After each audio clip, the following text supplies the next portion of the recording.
אליך אלוקים, כילדה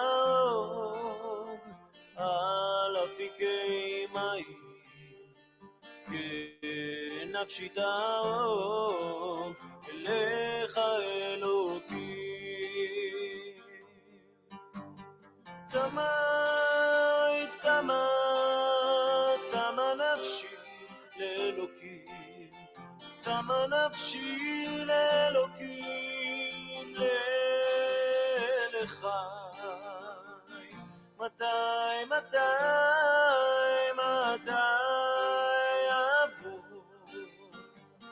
מתי יבוא וראה פני האלוקים.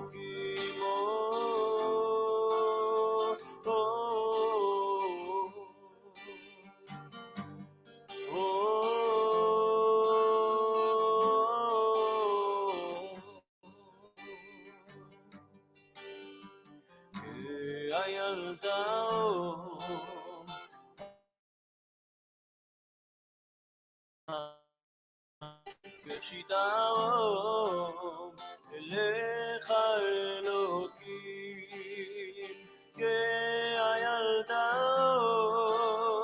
על אפיקי מים, כנפשי תאום אליך אלוקים.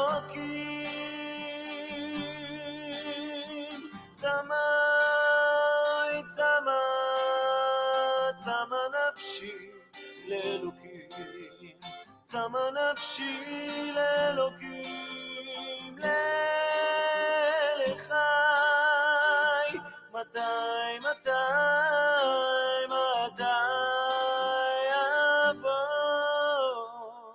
מתי יבוא וראה פני האלוקים.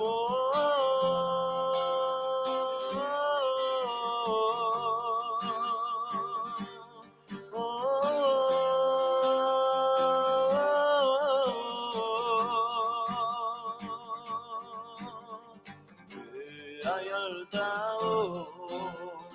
על אפיקי מים, כנפשי תאום אליך אלוקים.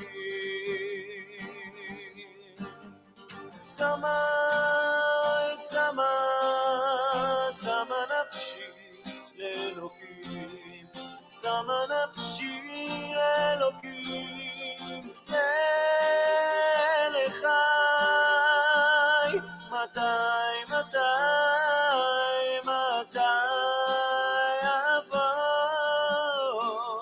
מתי יבוא וראה פני האלוקים.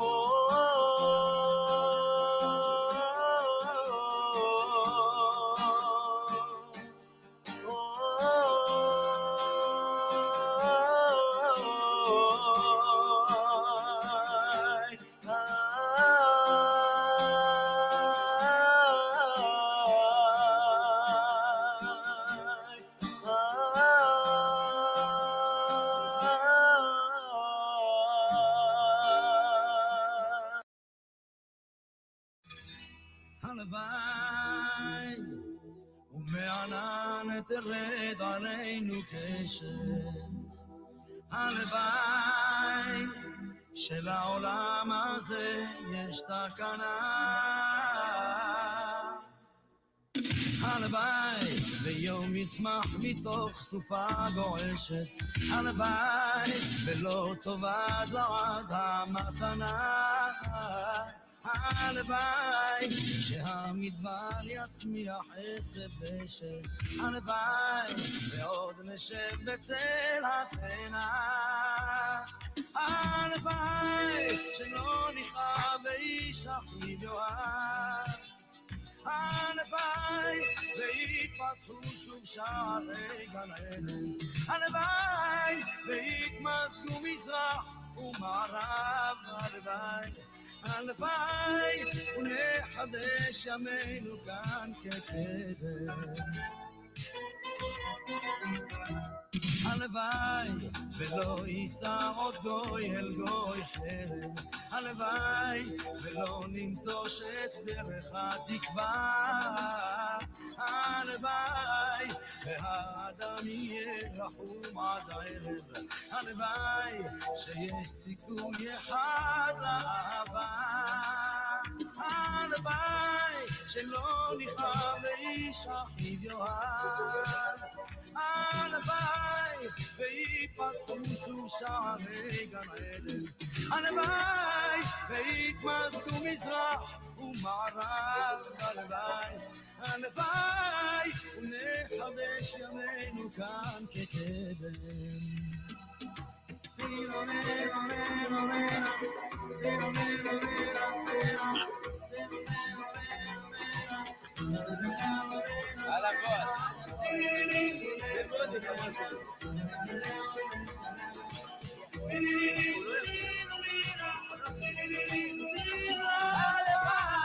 שלא נכאב ואיש אחיו יאהב. ויפתחו שוב שערי גן עדן. הלוואי ויתמזגו מזרח ומערב. הלוואי נחדש ימינו כאן כקדם.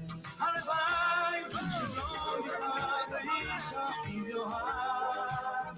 הלוואי ויפתחו שוב שערי גן עדן. הלוואי ויתמזגו מזרח ומערב. הלוואי ונחדש ימינו כאן כקדם.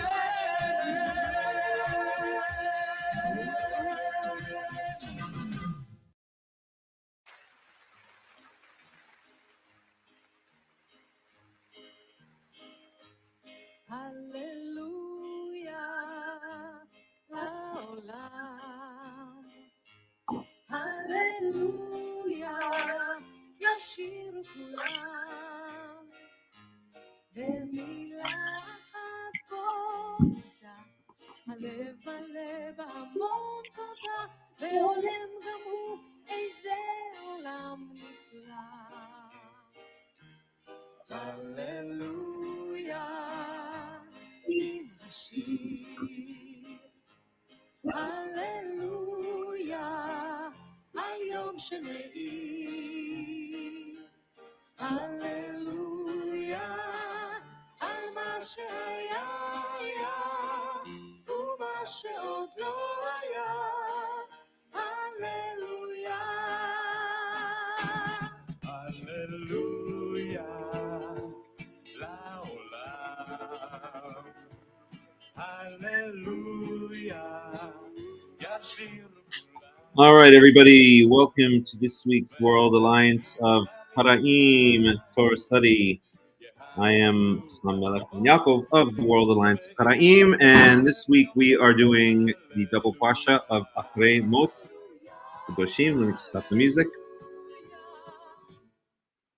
We'll leave it on that. And let me share the screen differently. As usual. Window, Twitter, share. There we go.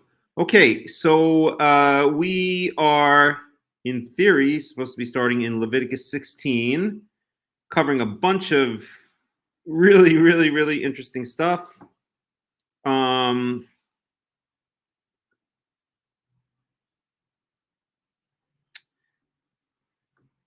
Especially once we get up to,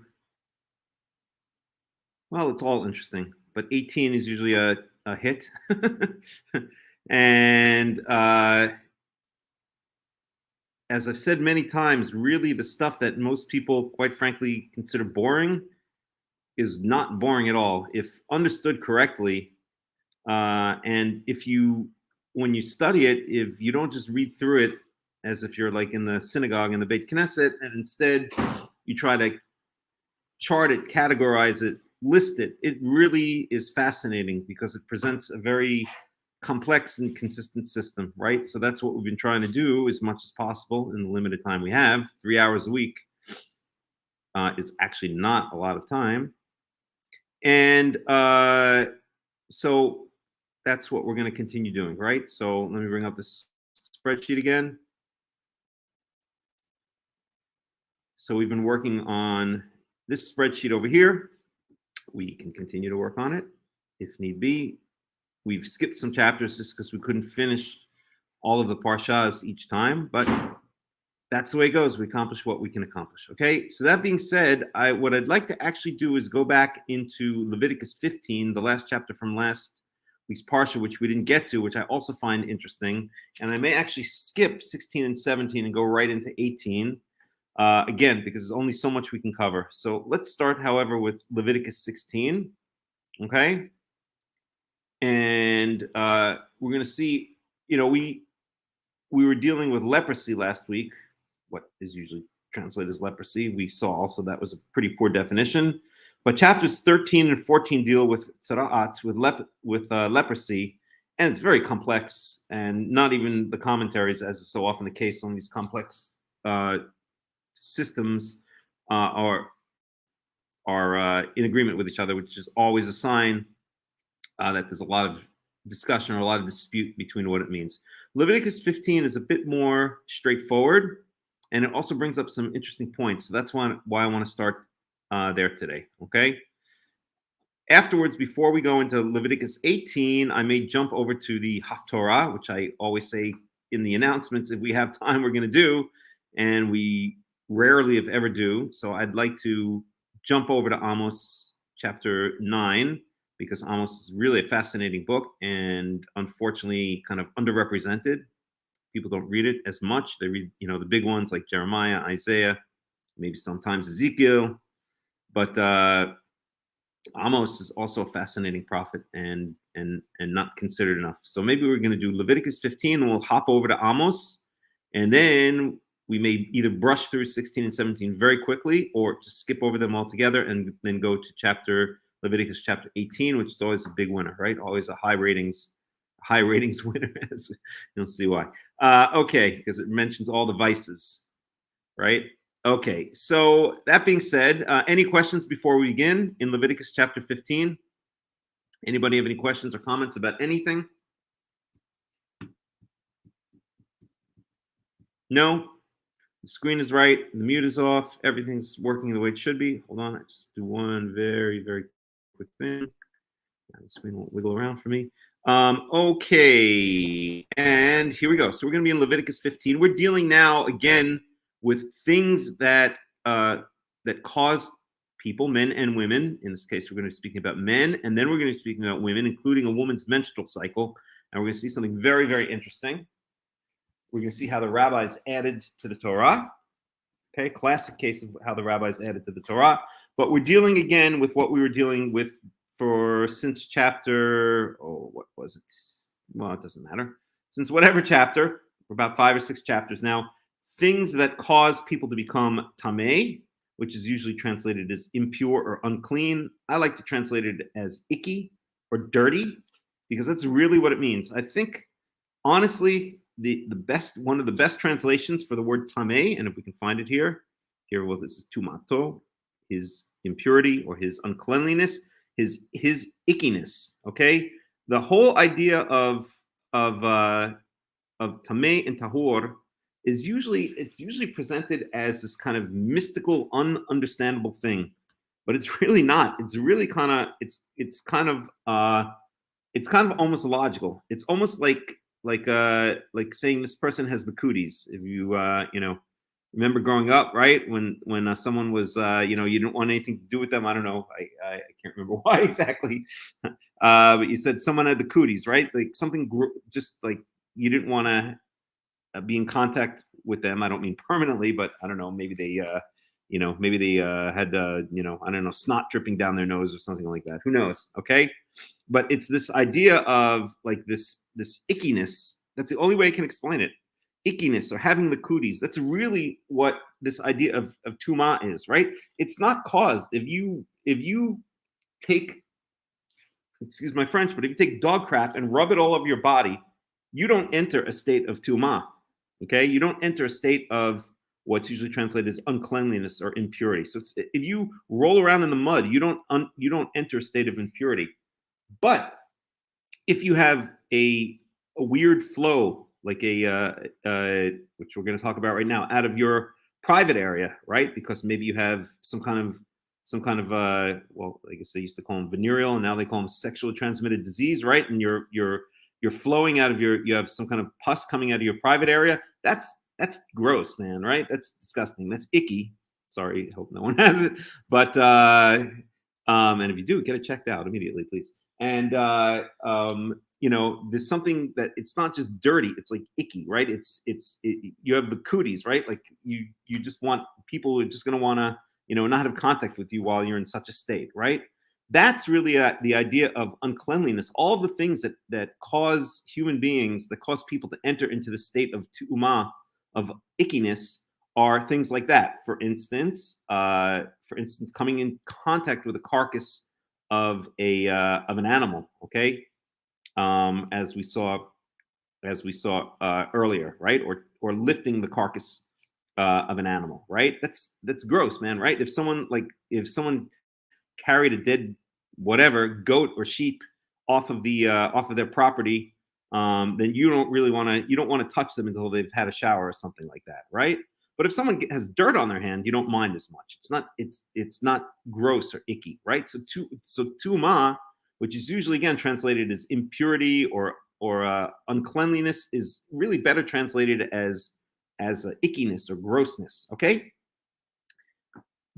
I really think I should write I'm working on translation and commentary on the Torah. It's going to take a while. It's a big book. But I would really like to have the guts to translate tameh as icky or having the cooties, because that's really the idea. Okay. I remember I had a friend who was non-religious, and they lived near a house where, believe it or not, I don't remember the exact details. This was back in New York City. They lived near a house where one of the first, I think it was a murder had taken place many, many years ago. And that person was the first person to be put to death for murder in the state of New York or something like that. I'm mixing up the details, but something along those lines, right? And I asked this person who was not religious at all, would you want to live in that house, right? And he said no, And I said, why? I mean, you what's the difference, right? What is the difference if a murder took place there? You don't believe in a God. You're an atheist. You don't believe in any form of spirituality. It's the house. It's just physicality, right? And the person insisted, no, there's just something creepy about living in a house where a murder took place, right? That's the idea that tu'umah, that this uncleanliness expresses, right? That it is something creepy or icky or gross about coming in contact with this kind of thing, which is not just a matter of dirtiness and being dirty and clean, like rolling around in the dirt, right? It's beyond that. It's ickiness. Okay, I've said the word ickiness about 35 times now. It's like, I guess you get the idea, right? But there's the idea, like, okay, even this person said, well, if before they would live in the house, something would have to happen, right? It would have to either be like completely washed down. Why? The body's gone, right? It was years ago. It was maybe decades ago, or even if it wasn't, right? The house would have to be washed down or repainted or maybe burnt down and rebuilt, right? That's expressing the idea of going from a state of tu'umah, going from a state of uncleanliness. I'll translate it in the standard translation to being in a state of tahor, right? Where do we see the word tahor here? Tahir here, okay? From being in a state of ickiness to a state of unickiness, right? From being in a state of having the cooties to getting rid of the cooties, right? So so that's the process, the what's usually called the purification process, but really is a state of getting rid of the cooties, whether it's by bathing or bringing sacrifice, or we're going to see other methods. Sometimes it's just waiting until the evening. Okay, so I hope I've gotten the idea across. That's what we're going to be talking about here for now, and we're specifically going to be talking about flows natural and unnatural from the private parts of men and women. And we're going to start off with men. Okay. So we are now in Leviticus chapter 15, verse 1. Everybody can hear me? Can I get a sound check, please? Just somebody confirm that you guys can hear me. Anybody? Just type in a Y or something like that. Anybody? Hello. All right. Well, I'll have to assume it's the case. Yes. Okay, great. Thank you, Prince No Name. Okay. So we're now in Leviticus chapter 15, verse 1. وَيِدَبَرْ يَهْوَهْ el Moshe وَel Aharon lemor. So Yahweh spoke to Moshe and Aaron, saying, again, as we saw, I think it was in last week's Parsha, Yahweh speaks directly to Aharon, right? Proving that Aharon is also a prophet, right? It doesn't say that Yahweh spoke to Moshe and then Moshe told Aharon. Yahweh is speaking directly to Aharon. Just a side point, okay? Verse 2, Dabru el bnei Yisrael wa amartem alehem ish ish ki yihye zav mi besaro zovo tamehu. Okay, speak to the children of Israel and say to them, ish ish, repetition. In this case, ribui means how do you say it? Ribui in English? It means multiplication, right? Any person, that's the way it's usually translated, ishish, but really, literally it means person, right? Like you, right? Just always like to point out because we see a lot of repetition in the Torah, and it always means emphasis or ribui or multiplication or making something greater, augmentation, right? So any person, any man, actually it says here very specifically man, ish, the word ish means man, ki ihezav me bisaro. Okay, that shall have a flow from his, literally from his flesh. Okay, but one second. Ki yazav mi basaro zovo tamehu. Okay, because of his flow, tamehu, he becomes unclean, he becomes impure, he becomes icky, he gets the cooties. Okay. So here it says mi basaro, which literally means from his flesh, but the Torah very often speaks in euphemisms, and we could see from context, because we see that this entire chapter is speaking about private parts, okay, that this is a euphemism for his penis, okay? So if he has some kind of liquid, of pus or something like that, coming out of his private parts, out of his penis, then tamehu, he enters a state of uncleanliness. He becomes icky. Okay, he enters a state of having the cooties. All right. Okay, let's talk about a couple of words here. First of all, speak English. Okay, first of all, the word for a flow, which is usually translated as a flow. Let's see how they translate here. A discharge. Okay. The word for discharge is zav. Okay. We've seen this word in a completely different context. For instance, where is it going to be? I'll just bring it up 1 second. There we go. Exodus 3:8. Have you guys ever heard of the land flowing with milk and honey? Okay, the land flowing with milk and honey. The way that's said in Hebrew, we're going to look at Exodus 3:8. Okay, so this is God coming to Exodus. This is the burning bush chapter. Okay, this is also the chapter where Yahweh reveals his true name to Moshe. Okay, but this all of chapter 3 is God, the first time Yahweh ever appears to Moshe, right? And he says here in Exodus chapter 3:8, "Wa'ered lahatzilo," I shall come down to save him. To save who? Israel. Okay, come down. What does that mean? Come down either from the heavens, or maybe it's referring to come down to Egypt, because we're always talking about going down to Egypt and then going up to the land of Israel for various possible reasons, maybe spiritually speaking, but also because Egypt was lowlands and the land of Israel is mountainous, or is at least hilly. Okay, and I shall come down to save him, miad Mitzrayim, from the hand of Egypt, and to bring him up from the land, okay, from the land of Egypt, and to bring Israel up from the land of Egypt.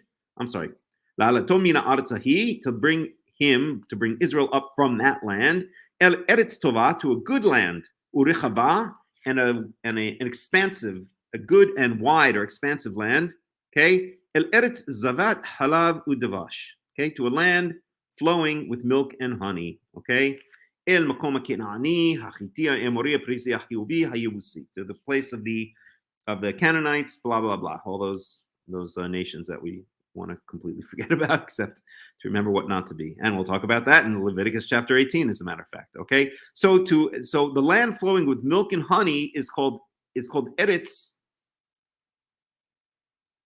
zavat halav udavash. Okay, a land flowing with milk and honey. The word flowing right here, okay, is zavat. Okay, zavat means flowing. Okay, and it's the same root, it's the same meaning and the same root as we see here in Leviticus 15 as a zav. Okay, so here it's translated as discharge or flow, right? Mi basaro, out of his flesh, out of his private part. Okay, so if a person has a flow or a discharge, just like eretz zavat halav udavash, a land flowing with milk and honey, the same word used in two completely different contexts, obviously, but they both mean flowing, right? So if a man has a discharge out of his penis, I'm gonna use not the euphemism, just so we keep in mind exactly what we're talking about. Zovo tamehu, okay, because of his flow, enters a state of uncleanliness. He gets the cooties. He enters a state of ickiness. Okay, all right. Let's go on to verse 3. Uzoth tihie tu matho bi zovo ror rar basaro et zovo or hechtim bisaro mizovo tum atho he. Okay, and this shall be his ickiness due to his, or with regards to his discharge, to his flow. Okay, rar basaro. Okay, so rar means basically running. Okay, I won't get into the etymology here, but his something is running. His private part is runny. Okay, rar basaro et zovo. So his private part is running with this discharge. Echtim bisaro mizovo, or his private part is clogged up, is stopped up from his flow. Okay, stopped up. I don't need to get graphic, but you can imagine what that might mean. There's a certain little hole where things come out of, and that gets stopped up, right? Pretty gross, right? Really disgusting. Like if you were in the schoolyard and you found out like one of your classmates had this going on, you're definitely not going to want to play a stickball, or we used to play flies up, or whatever the heck you play, right? You're going to want to keep away from this kid until he sees a doctor, right?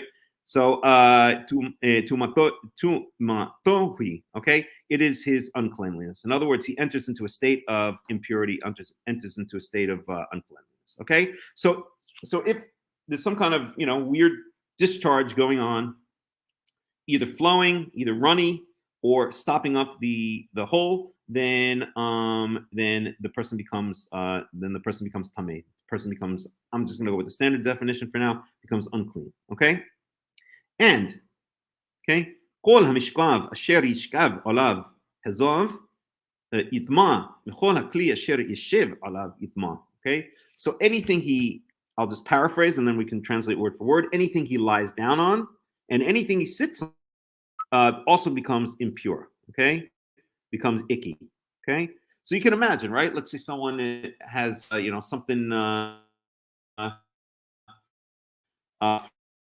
Just discharge on him to sit or lie down on your bed, right? And if you did, you're definitely gonna want to stay away from that couch or bed. That's just nasty, right? I think maybe nasty would be a good translation for tameh. Okay, so any couch, any bed that he lies upon, that the person with the discharge lies upon, also becomes icky, becomes unclean, and any vessel really meaning anything he sits down on, any chair, let's say. Okay, asher yeshev alav yitma, and anything that he sits on, any vessel that he sits on, also becomes unclean. Okay, so it's not just he who becomes unclean. It's the things he sits on that become unclean. And we're going to catalog all of this afterwards in the spreadsheet. But I just want to go through now and give you an idea of what it's talking about, right? So we can get a little bit of context here. Okay. And then we'll go back and we'll catalog everything. Okay. The ish asher yigar b'mishgavo יכבס בגדיו ורחץ במים וטמא עד הערב. So now any other person who comes along and touches this thing that he lay on, and we're also going to see the next verse that he sits on. Okay, it's really the same thing. So maybe we'll do these two verses together, so I don't have to explain it twice. Okay, ואיש אשר ייגע במשכבו יכבס בגדיו ורחץ במים וטמא עד הערב. יושב על הכלי אשר יושב עליו הזב יכבס בגדיו ורחץ במים וטמא עד הערב. So anyone, I'll just translate word for word. So any person who touches his bed shall wash his clothing and יכבס בגדיו ורחץ במים, and shall bathe himself in water, and he remains icky until the evening. He remains unclean until the evening. And anyone who sits down on a vessel which the person with the flow, which the unclean person, which the person with the flow is sit upon, shall wash his clothes with a chatz b'mayim, and shall bathe himself in water. Okay, so it's the same law for both. And he shall wash his clothes, bathe himself in water, and remain unclean, remain icky until the evening, right? So so we see here so far, just to summarize, okay? Well, we don't need to summarize yet, right? So we saw that if this person who has this flow coming out of his penis lies down on a bed, a couch, or sits on a chair or some kind of other vessel, then it becomes impure, okay? What does that mean? That doesn't mean that the one second.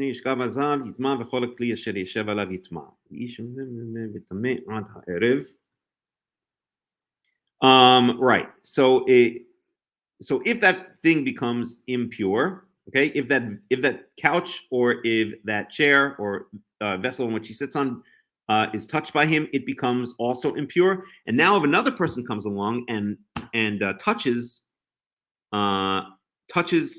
his couch or sits on the thing that he sat on, now that person also becomes impure. Okay, and in order for that person to get rid of his ickiness, he has to wash his clothing, he has to bathe himself, and then he has to wait until the evening. Okay. All right. And I would claim, by the way, that what this really means is that until he washes himself, then he remains in a state of impurity. It doesn't mean, my personal opinion is, it doesn't mean he has to do it that day, because there's no law for a person to remain in a state of cleanliness, of ritual. I call it ritual purity. Okay, there's no law, although we'll talk about that a bit more. Okay. It's only that before you touch any of the holy things, before you go to the mikdash, or before you touch any of the things that are dedicated to God, you cannot be of uncleanliness. Okay, so I would claim that what this really means is that before you can re-enter a state of cleanliness, you have to first wash yourself. Wait until that evening. You wash yourself, and you have to wash your clothes. And once those clothes are washed, then they also re-enter a state of cleanliness. Okay, but it's not 100% so clear, and we'll talk about it more later. Okay, so at any rate, let's just go with a more literal meaning right now. Okay, that if another person comes along and basically touches either the thing that the person with the flow has lay upon, or that he has sat upon, then he becomes unclean, and he has to wash his clothing, bathe himself, and then he remains unclean until the evening. Okay? All right. והנוגע בבשר הזב יכבס בגדיו ורחץ במים וטמא עד הערב. And anyone who touches the flesh of the person with the flow, okay? So I think that even though the word before, when it used the word flesh, it meant the private part. I think in this context, it just means anywhere in his body. So what we're talking about here is anyone who directly touches the person with this flow coming out of his private part. It's the same thing, right? So if he touches the person, or if he touches the thing the person is lying on, or if he touches the thing that the person is sitting on, then he's got to do the same two things. He has to wash his clothing, he has to bathe himself, and then he remains in a state of impurity, of uncleanliness until the evening. Okay. Okay. Verse 8. يرق هزاف بات طهور وكبس بقضاء ورحتس بماء وطمع عد هارف. And if the person with the flow coming out of his private part, I'm going to say again, because we're going to be speaking in about men and women, I want to make it clear that this is speaking about men. So I am going to use the word penis to be very specific. Okay, so if the person with the flow, okay, spits upon a person who is in a state of cleanliness, then it's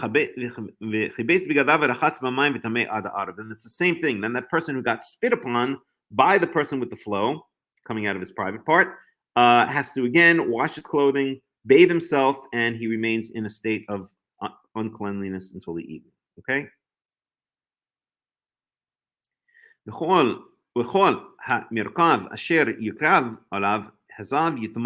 And anything that the person with the flow rides upon, okay, so let's say a horse, right, or a donkey with a saddle on it, right, and I think it's talking not about the animal itself, but the implication is that there's some kind of saddle, or let's even say in a merkava, in a chariot, let's say sitting on a chair or something like that, right?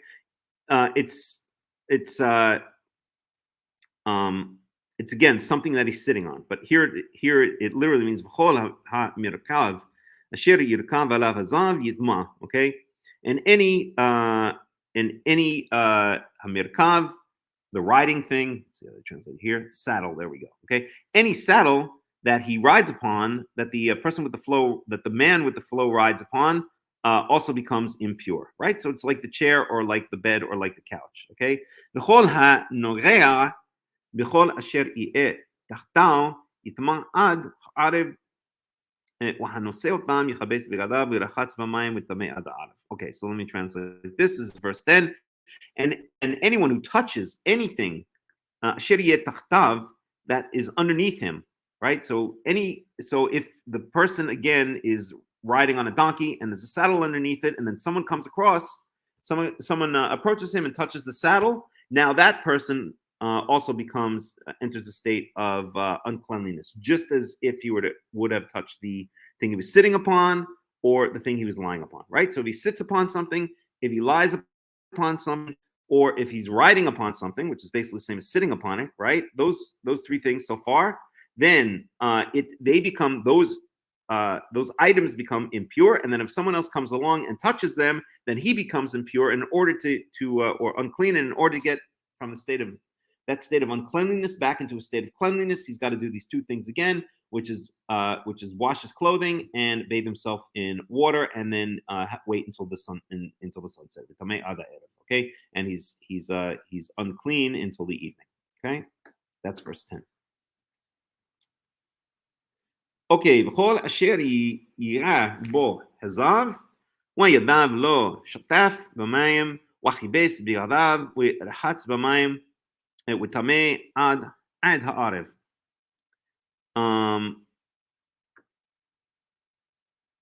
Just one second here. לא שטף במים וכיבס בגדיו ורחץ במים וטמא עד הערב.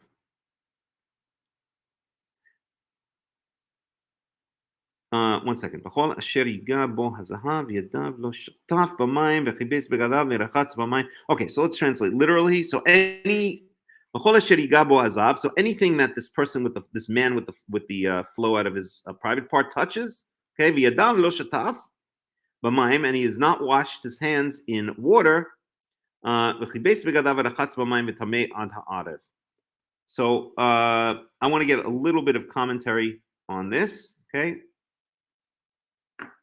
Because it's not 100% clear to me. So let's look here. Let's go to Robert Alter and see if there's anything on that one.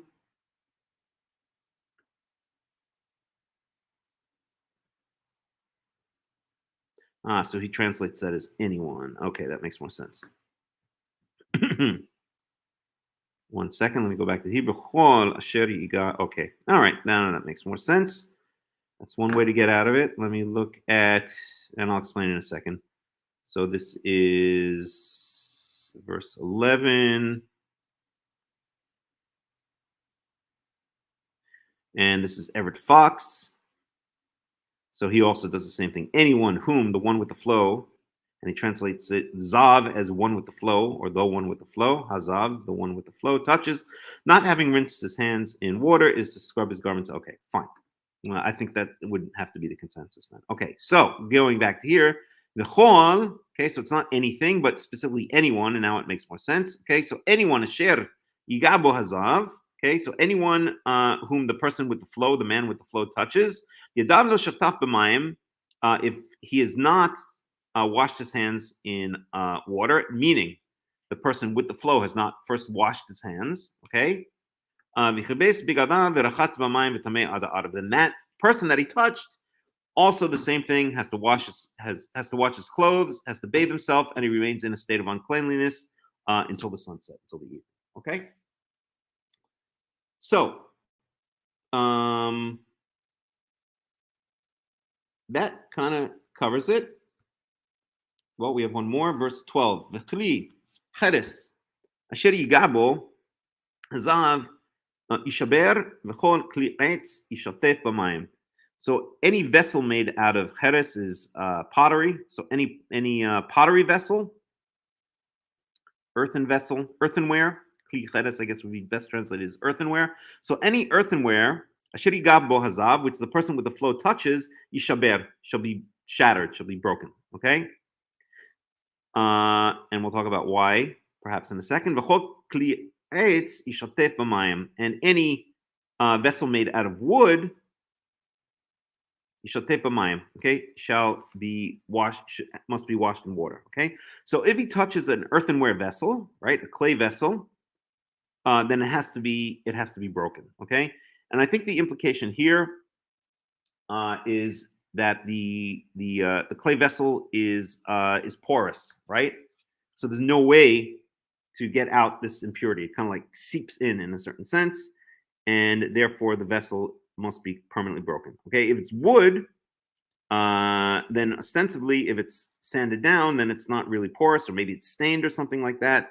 Then it's not porous, and it has to be rinsed in water. We'll take a look maybe at some of the commentaries to see what they have to say about this, but that's a general idea. Okay, and that's Leviticus 15, 1 through 12. Okay, so this is how a man with a strange discharge, whether it flows, whether it's runny, whether his penis is runny, or the hole in his penis, sorry to get graphic, but I want to be precise here, is stopped up. Right, the flow, basically solidifies and stops up the hole. Then he enters this state of ickiness, of uncleanliness, of impurity, and then pretty much anything that he sits on, lies upon, spits at, touches, or rides upon also becomes unclean. And anyone who comes along and then touches any of those things, or if the person with the flow has not washed his hands and touches another person, then this other person becomes unclean. And in order to get out of the uncleanliness, then they have to do these three things. They have to wash their clothing, they have to bathe themselves, and they have to wait until the evening. Notice, by the way, we did not speak about how the person with the flow becomes, regains, or goes back to a state of cleanliness. We only spoke about how the things that he touches, lies upon, etc., enter a state of impurity, and then someone else comes along and has contact with them, and how that secondary person, right? It's like secondary smoke. This is secondary to umah. This is secondary impurity, right? So someone else comes along and makes contact with one of the things that the person with the flow has made contact with, and then we talk about how that secondary person regains a state of purity. And in all of these cases, it's exactly the same thing. He washes his clothes, bathes himself, and waits until the evening. Okay, and then we had that one last exception, which were the vessels. And we saw that an earthenware vessel has to be completely broken, shattered, and that a vessel made out of wood has to be washed. Okay? All right. Any questions, any comments? Okay, pretty straightforward, I think, actually. Okay, and pretty logical, actually. And we're going to categorize all of it in the spreadsheet.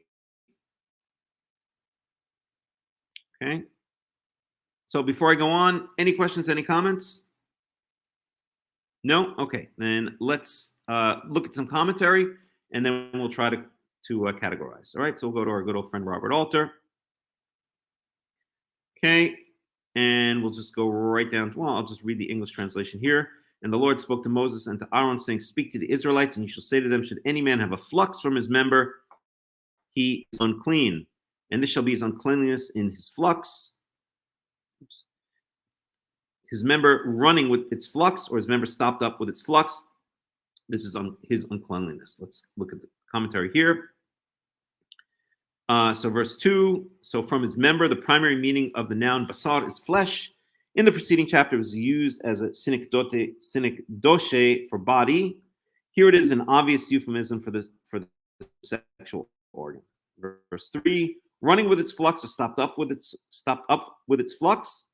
Since the very term flux, zov, the same root manifested in the land flowing with milk and honey, we saw that, right? Suggests some sort of fluid discharge.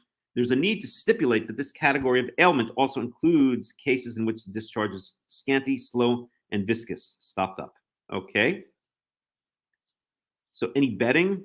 So Robert Alter is translating verse 4 here. So any bedding on which the man with the flux lies. So that's actually a better translation. The Hebrew word is mishkav, okay, which is usually translated as couch, which I think in Old English back in England meant basically a bed, right? But now it doesn't mean a bed, right? It means a thing in your living room. So I think this is actually a better modern translation. Any bedding. It basically means anything which the person sleeps on, which the person lies down on, right? So any bedding on which the man with the flux lies is unclean, and any object which he sits on which he sits is unclean. I'll just highlight that in. Whoa. Okay, let's get commentary on that one. That's verse 4. Any bedding. As in the laws pertaining to skin disease and mildew, the concern is not a medical one of contagion, but a ritual one of contamination, tumah, impurity, or uncleanliness. The condition of ritual uncleanliness could be conveyed through the secondary contact, and in some cases, even tertiary contact, and we will see that. Here, a substance merely touched by the man with a genital discharge does not contaminate, nor does he convey uncleanliness if he touches someone after rinsing his hands, but contact with a substance that has been pressed against his genital area, bedding or seat, does transmit the impurity.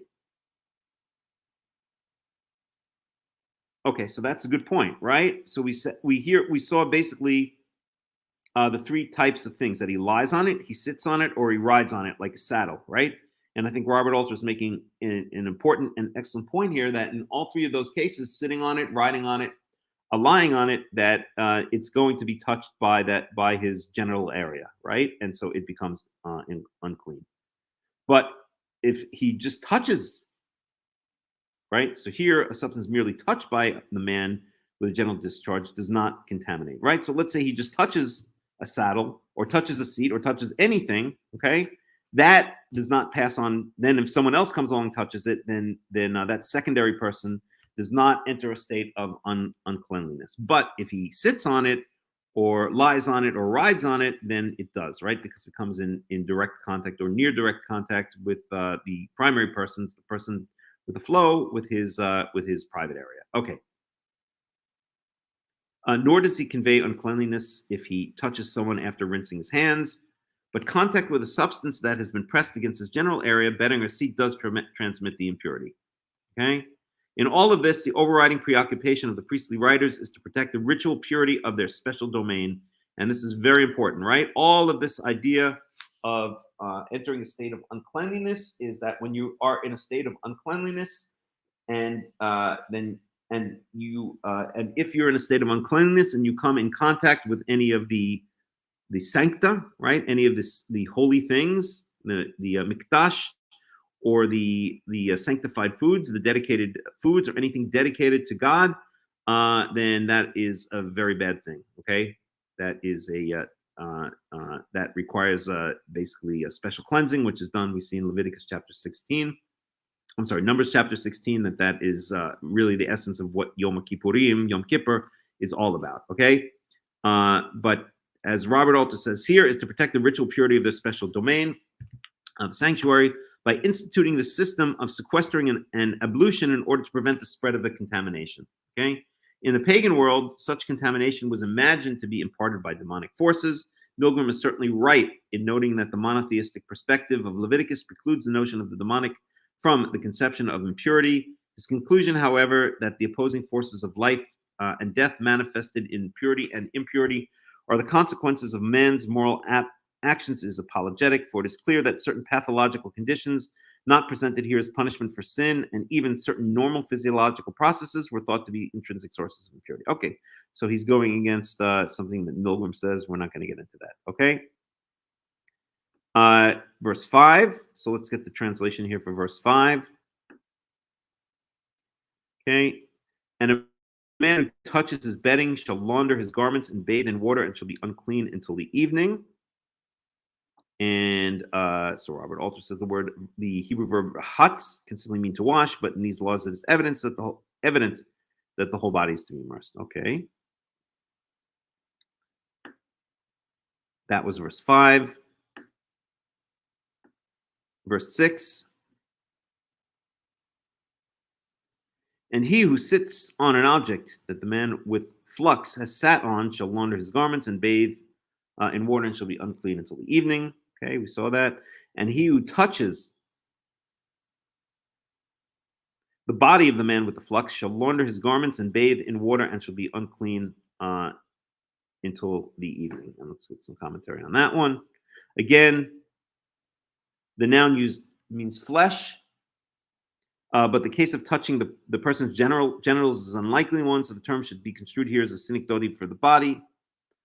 Abraham Ibn Ezra succinctly observes whatever member or limb it may be. Okay, so we actually alluded to that when we were looking at the Hebrew, that even though the word here basar, mi basro, with the root basar, means specifically his private part, that when it's used here, where is it? Here, in verse 7, anyone who touches his flesh, that it doesn't mean private part, it means his entire body, right? So I agree with that one. Okay. Let's go on. So that was verse 7. Verse 8.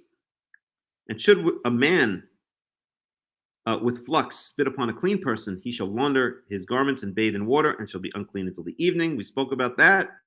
Robert Alter doesn't have any comment on that one.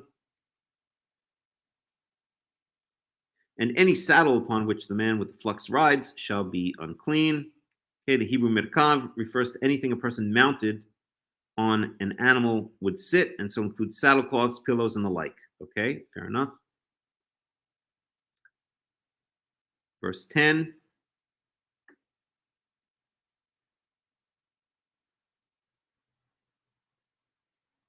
And whoever touches anything that has been under him shall be unclean until evening, and he who carries these things shall launder his garments and bathe in water, and shall be unclean until the evening.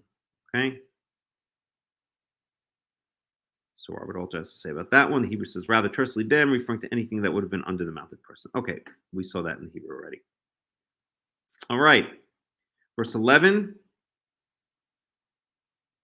And anyone whom the man with the flux touches, not having rinsed his hands in water, shall launder his garments and bathe in water and shall be unclean until the evening. No comment on that verse. Verse 12. Now we're going to get to the earthen vessel. And that's the end of that first paragraph. And an earthen vessel that the man with flux touches shall be broken, and any wooden vessel shall be rinsed with water.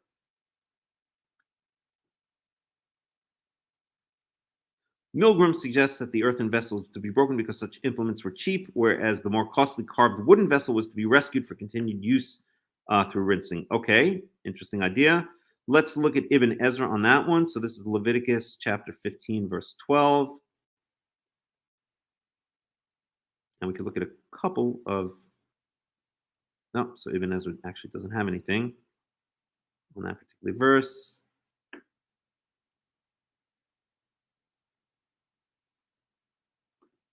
So let's look at, let's go for our new source here.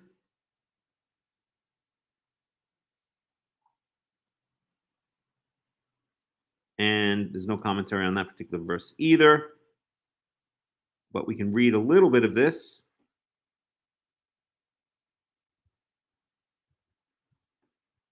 So let's read here.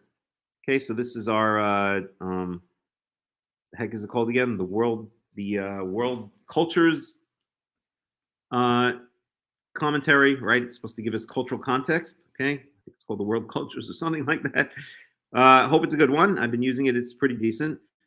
So this is Leviticus 15:2 on unusual bodily discharge. Okay, the male impurity stems from an abnormal urethral discharge that can consist of pus or excessive mucus, and which could be caused by gonorrhea or infectious urinary bilharzia, an ailment known to have been a problem in antiquity. The abnormal female condition in verses 25 through 30 has to do with a chronic vaginal discharge of blood, which arises from a disorder of the uterus. Okay, and we'll just look at this 15:10. Whoever touches any of the things that were under him will be unclean. So that we already saw this in the Hebrew. So let's just look at this commentary. A discharge from the genitals directly contaminated with objects underneath, such as a bed or chair, which would secondarily contaminate anyone else who touched them. A Mesopotamian incantation also speaks of secondary contamination by sleeping on the bed, sitting in the chair, eating at the table, or drinking from the cup of an accursed person. Okay, all right, so that's that. And maybe let's just look at Rabbi Dr. Hertz. So Leviticus 15.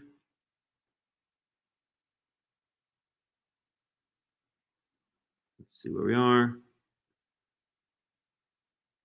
It's always a little bit difficult to follow.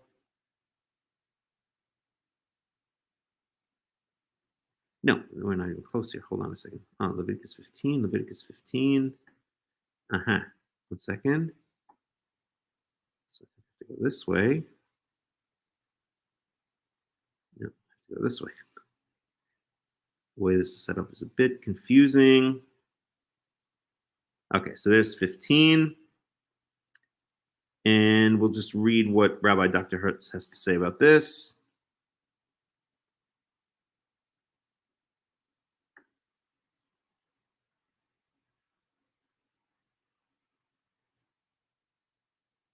So let's see if he says something specific. 473. No, it's 474. So I have to go this way. 476. And I don't think he has any commentary here about our specific verses. One second. That's chapter 14. So that's 475. Well, let's read it anyway. So we'll just read this commentary over here. So this chapter treats of physical secretions which render a person unclean, precluding him from coming into contact with anything appertaining to the sanctuary. The Gentile was excluded from these regulations since he was exempt from all obligations in respect to the holy place. In verse 2, the reference is to a chronic discharge. The person thus is regarded as a source of ritual, no less than physical infection. The uncleanliness described in verses 16 through 18 did not apply to laymen. It involved merely absence from the camp, which rabbinical exegesis was taken to mean the sanctuary proper and the Levite encampment around the sanctuary. And then he goes on. Okay, so we don't need to go into that right now.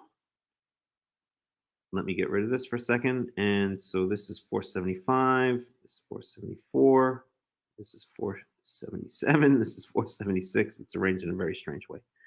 And that's it. He doesn't have any more commentary on that. Okay, so I wanted to get some other opinions on why the earthenware vessel is broken while the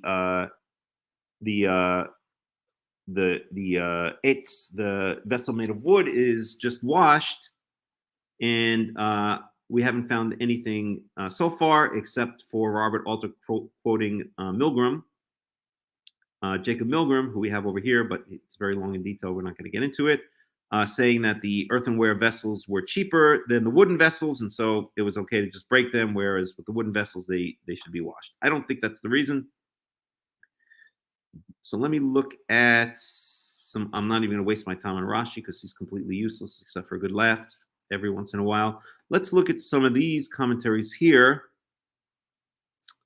I'll go to some of these various commentaries. So Leviticus 15, and then I have to go to commentary. And let's see, we want to go to 15 very specifically. That's 15:12. So Leviticus 15:12.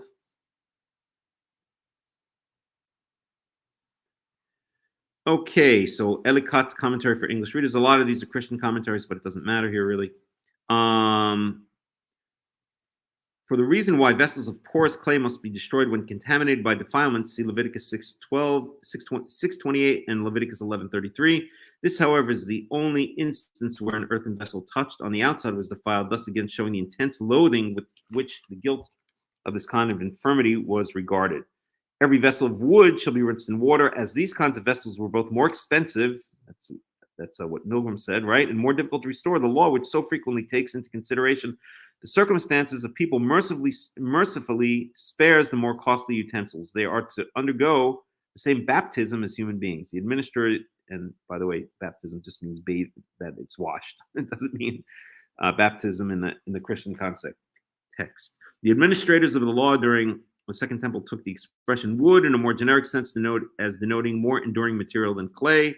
Hence, they include vessels made of copper, brass, silver, etc. With regard to the manner in which the vessel is thus polluted to be immersed, they ordained that if the utensil is dipped with its mouth down, okay, we don't have to get into all of these details. Let's see if there are any other ones. That's just preachy.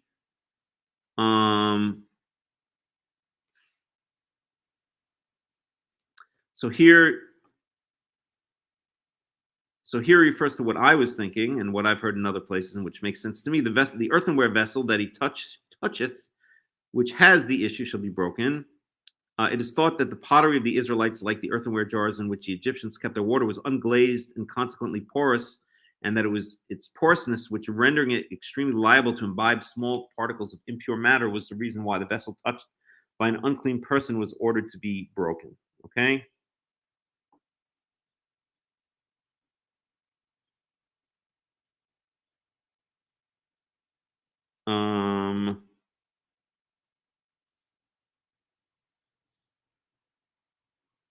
One second.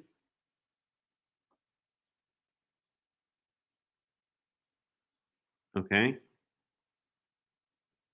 All right, let's take a look for a second then at Leviticus 6:28 and Leviticus 11:33. Leviticus 11 are the laws of kashrut, and it speaks about when an unclean animal or the corpse of an unclean animal falls into a vessel. So let's take a look at that for a second.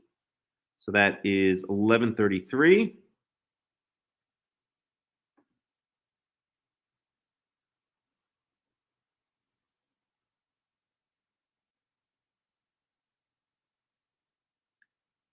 I don't believe that wood versus that it's about wood versus earthenware. Wood supposedly heals itself. I'm not sure exactly what you mean by that, Ariella or Ben. Okay, so let's look at Leviticus chapter 11.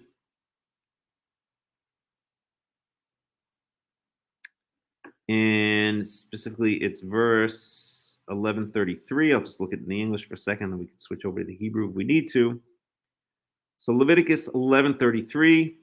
So this is speaking about, I'll just get the context. I'll just read quickly in the English. One of the animals that move along the ground, these are unclean for you: the weasel, the rat, any kind of great lizard.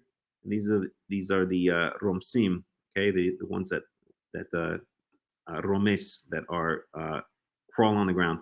The gecko, the monitor lizard, the wall lizard, the skink, and the chameleon. Of all those that move on the ground, these are unclean for you. Whoever touches them when they are dead will be unclean until the evening. When one of them dies and falls on something, that article, whatever its use, will be unclean, whether it is made of wood, cloth, hide, or sackcloth. Put it in water, it will be unclean until evening, then it will be clean. Okay? So these are, right? So one of these, so a lizard, right, dies and falls off the wall and falls into a vessel that's made out of wood, cloth, hide, sackcloth. Then you can wash it, and it's unclean until the evening.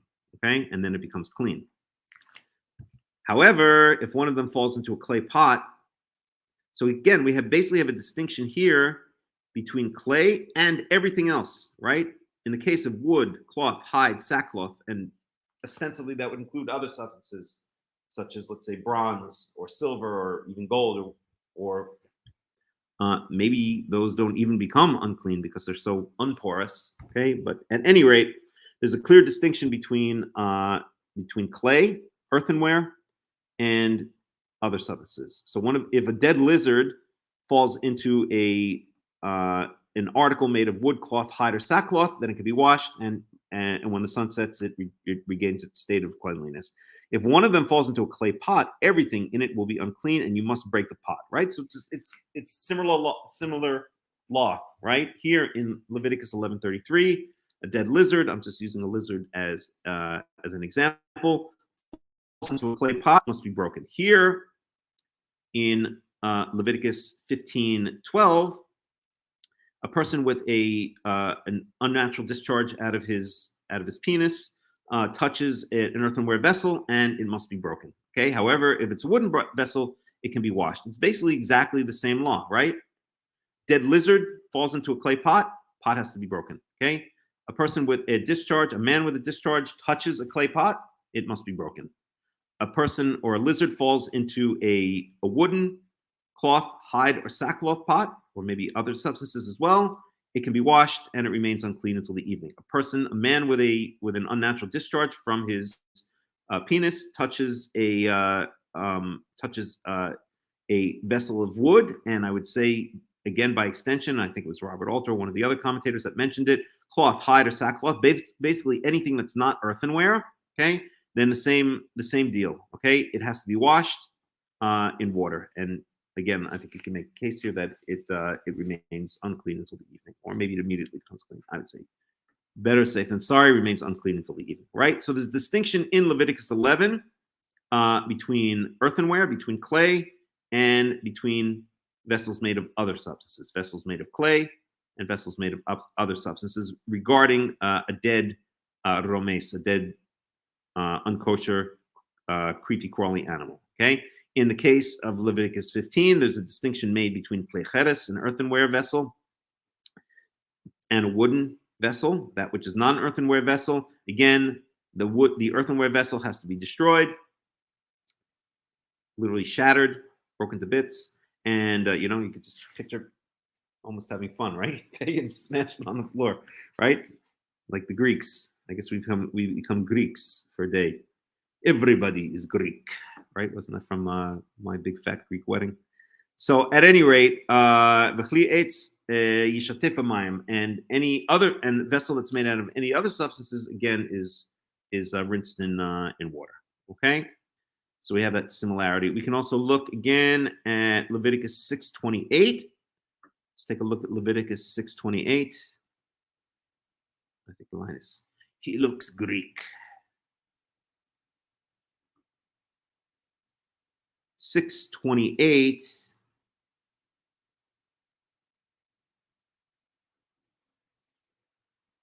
So we'll start here so these are the laws of,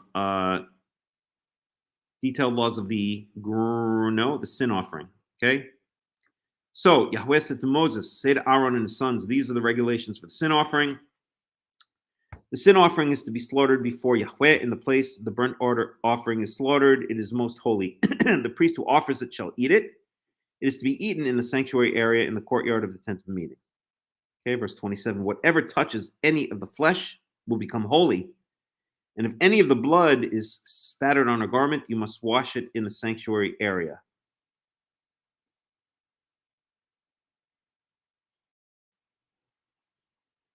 Let me just think about this 1 second. 1 second.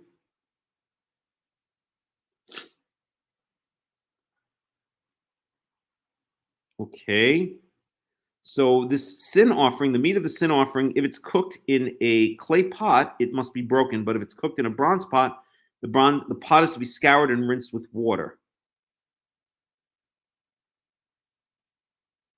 So I guess the idea here is that it's because it's a sin offering, a chatat. Okay, chatat is usually associated with something negative. Okay. So even though it's eaten, if it's cooked in this clay pot, it's almost like the negativity, right, of the sin offering is transferred onto that clay pot, and then it must be broken, right? So it's a similar idea. And if it's a bronze pot, and remember, the altar of sacrifice was made out of it was acacia wood coated in bronze, and a lot of the vessels also associated with the altar of sacrifice were also bronze, right? So that's why it probably mentions bronze here. That's why it does mention bronze here. Okay, so it doesn't mention, let's say, wood or other substances here. The other substances are represented by bronze, right? So if a sin offering, that's the usual translation, is cooked in an earthenware vessel, the earthenware vessel is broken. Again, sin offerings usually have a negative connotation. They're usually given when there is an unintentional sin or an unintentional violation of the laws of purity and impurity, and so that clay pot is broken. However, if it's a non-clay pot, then it's just to be washed, right? So we have 3 examples where we have that same distinction made between the earthenware pots and the non-earthenware pots, right? In the case of Leviticus 15, the non-earthenware is represented by wood. In the case of Leviticus, and so just to sum up, right? In the case of Leviticus 15, this is a man with an unnatural discharge from his penis. If he touches a a vessel which is made of clay, it's to be broken. If he touches a vessel which is to be made of wood, and by extension, other substances which are not clay, then it's to be washed, and it remains unclean until the evening. In the case of Leviticus 11, we saw that if a creepy crawly thing, such as a lizard, falls into a vessel made out of clay, then the dead body, I should say, of an unkosher, creepy crawly thing, such as a lizard, falls into a clay vessel. That clay vessel is to be broken. If it falls into a vessel that is not clay, and the examples given there were leather, cloth, and I don't remember what else, then it can be washed and remains unclean until the evening. So again, distinction between clay vessels and non-clay vessels. In Leviticus 6, we're talking about a chatat, we're talking about a sin offering, the usual translation, and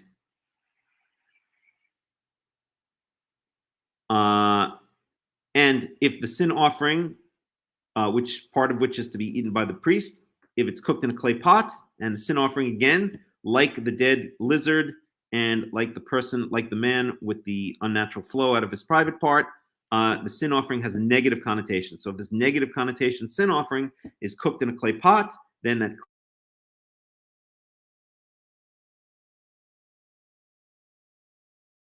clay pot is the vessels associated with the altar of sacrifice, with the altar of sacrifice were bronze, then it can be just washed. Okay, so we see that same distinction in 3 different places between vessels that are made of clay, okay, earthenware vessels, and vessels that are made of other substances. All right, and that pretty much completes Leviticus 15, 1 through 12.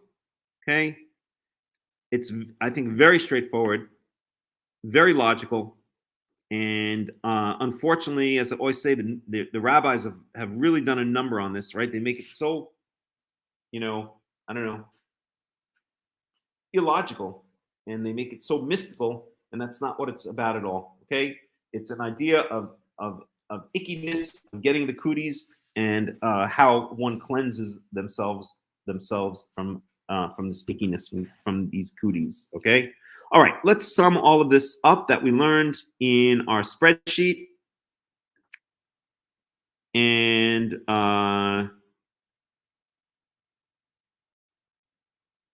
right. So I should skip a line here just to represent the fact that, and I'll start a new count here on call it 21. So we're talking here about Zav, okay, male discharge, we'll call it. So male discharge.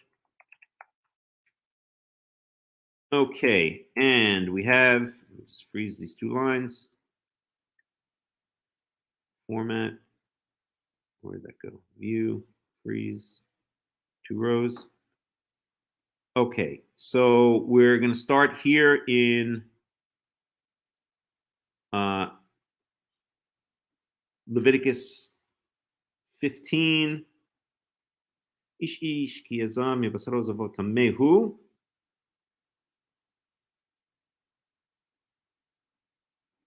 Okay, so the impurifying action is that he has a flow from his penis. And again, I want to be very precise because we're going to be speaking about women afterwards. So I want to know that, and that's why I'm using, people don't like to use the word penis, but I'm using it for a very specific reason so that we're very clear we're speaking about males here and what part of the male we're speaking from. Okay, so we're talking about natural discharge from the penis. Okay, and this is, let me close some of these out. We don't need this one anymore. We don't need this one anymore. Okay. So that's the impurifying action, and that is Leviticus 15:2. Leviticus 15:2.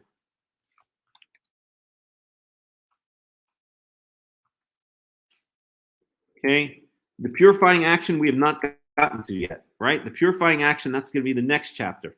I mean, the next paragraph. Okay. So we haven't gotten to the purifying action of the person who the man who enters. Can you please take that elsewhere? Okay. Excuse me for 1 second. Okay. Do this elsewhere, please. Thanks. All right. So, and yeah, just put it elsewhere. Okay. Put it on that little table there. Thanks. All right. Okay. So, we haven't gotten to the cleansing action. That's going to be later. So we'll go back to this. Okay. Or perhaps we should say, no, we won't say it yet. Okay, we'll go back to this. Okay, so that's a male discharge, unnatural discharge from the penis, purifying action we haven't gotten to yet. Okay, so next is going to be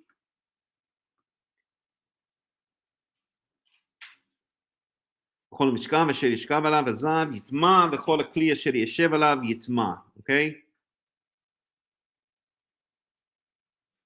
so, and I think we can combine these 2 together. Verse 4 and 5. So we'll call this Leviticus 15:4.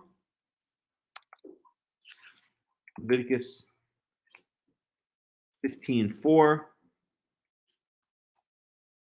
Again, the overall category here is male discharge. Okay. And we can call this someone touches the bed or sits on the chair of person with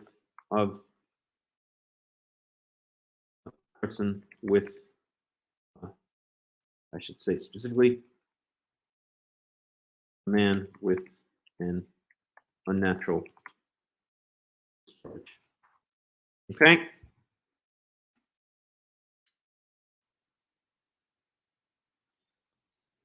So that's impurifying action. That's in Leviticus 14, 4 through 14:5. And maybe I should just put 4 through 5 now. It just starts in 4. Okay? כל המשכב וישכב עליו הזב יטמע וכל הכלי אשר ישב עליו יטמע ואיש אשר ייגע במשכבו ויכבס בגדיו ורחץ במים וטמא עד הערב.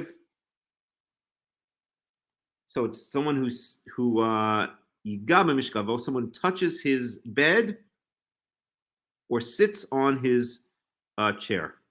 Those are really the two things. So it's really these three verses here. Okay, 4, 5, and 6. So let me, okay, such touches his bed. We'll put it in 2 different verses. So the first thing is touches his bed.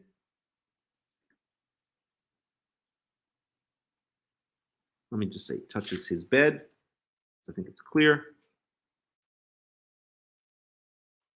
Okay, and then someone sits on his chair. Okay, so this is male discharge. This is male discharge. This is Leviticus 15:5. All this 23. Okay, someone touches his bed. Someone sits on his chair.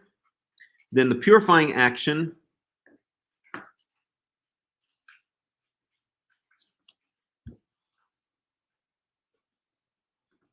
is that he has to wash his clothes, bathe himself, and remain unclean.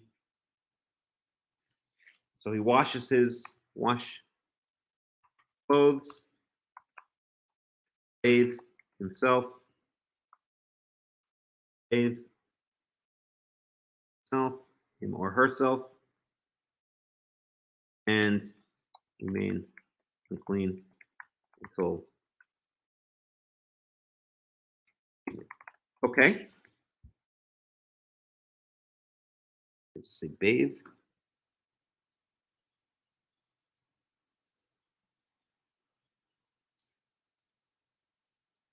Okay, good enough.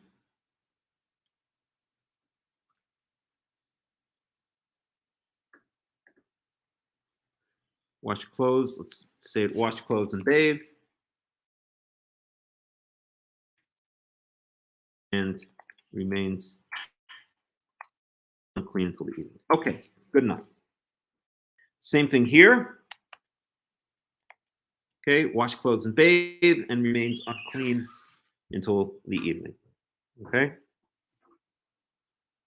So that's Leviticus 15:5.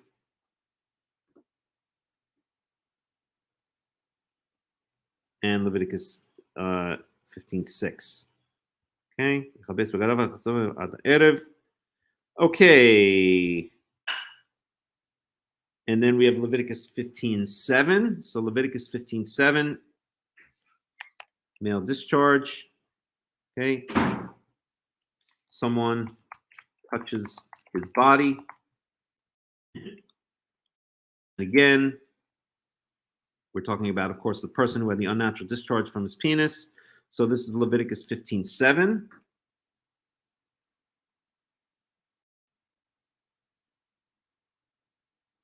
One second here.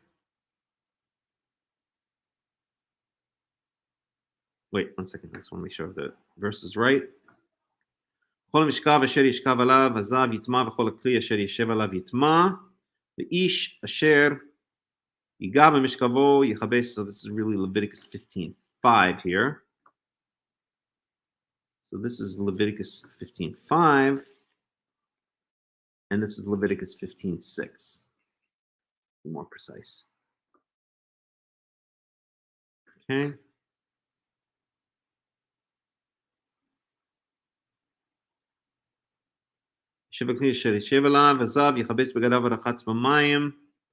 Okay. Then we get to 15:7. This is anyone who touches the body, anyone who touches the person with the unnatural flow. So that's Leviticus 15:7. Okay, we'll call this 24. Someone touches his body, and again, anyone who touches his body, then it's the same thing. Okay, wash clothes and bathe, and remains clean until evening. Let's just say. We can get this all in one line. Let's stretch this out, drop more. Okay. Okay, so that's Leviticus 15:7.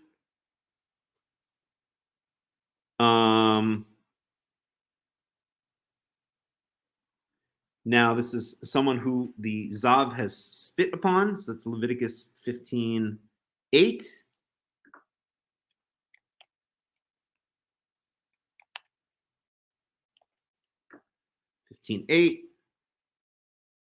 One's 25.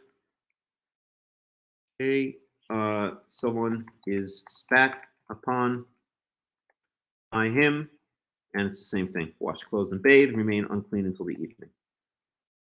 Okay, get rid of this.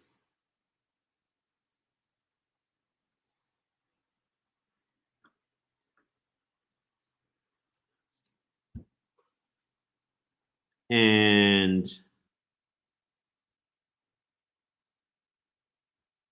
so this is someone who sits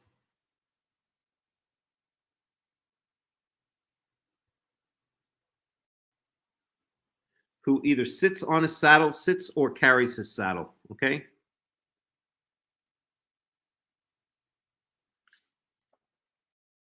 So again, this is 26. This is actually going to be Leviticus 15:10.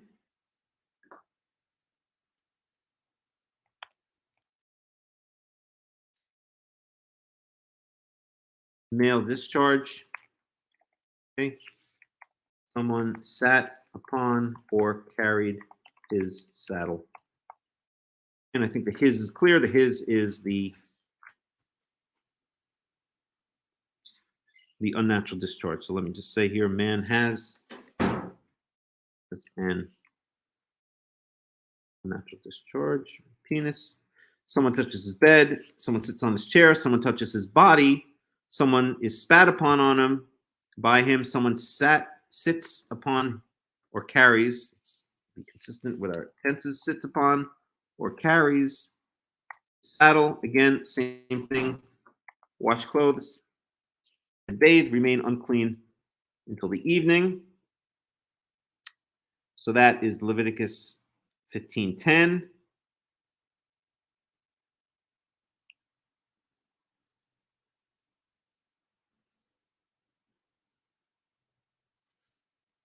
And then someone is touched by him when he hasn't washed his hands. Again, same remedy, wash clothes and bathe, remain unclean until the evening. And this is Leviticus 15:11. Okay, and then the last one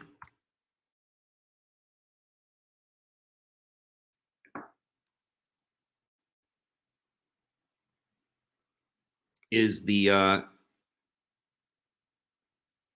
wooden or the earthenware and the wooden vessel. Okay, so this is Leviticus 15:12.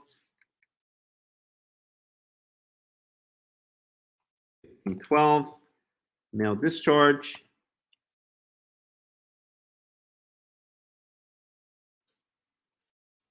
Let me just change this one thing. Someone touches his body. He spits. Let me make this more in line. He spits upon someone.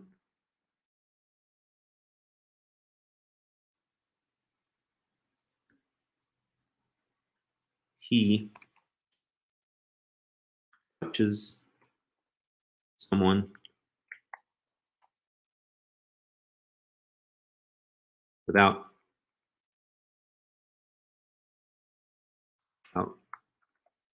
washing his hands. Okay. And then we have here that he touches a vessel. He touches an earthenware or a wooden vessel. Okay, if it's earthenware, say clay. There. Okay. If it's clay, the vessel is shattered.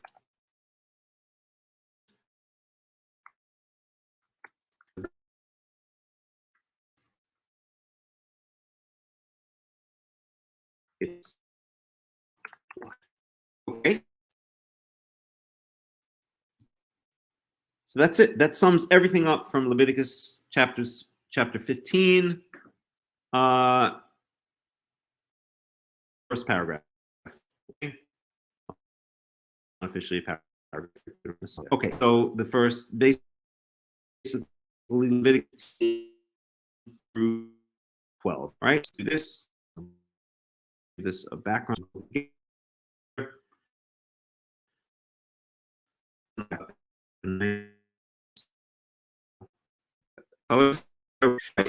And here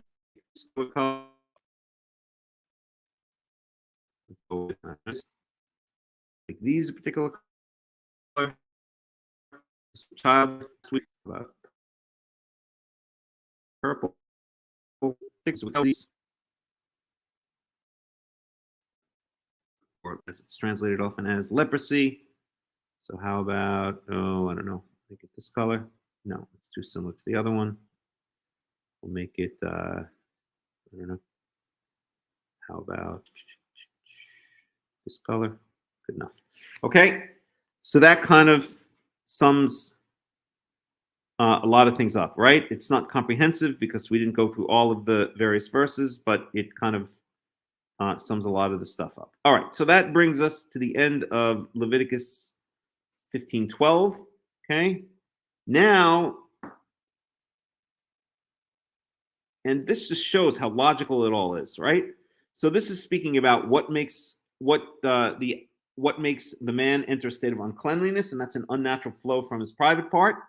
Then it speaks about other things that can become unclean when the man comes in contact with them, and their remedies. Now, so it's like we're going like nesting, and now we're coming back out of the nested verses, or out of the nested paragraphs, or out of the nested laws, and now we're going back to the original thing. How does the original person, the person himself, okay, who had the irregular flow, how does he himself become clean again, right? So we spoke about how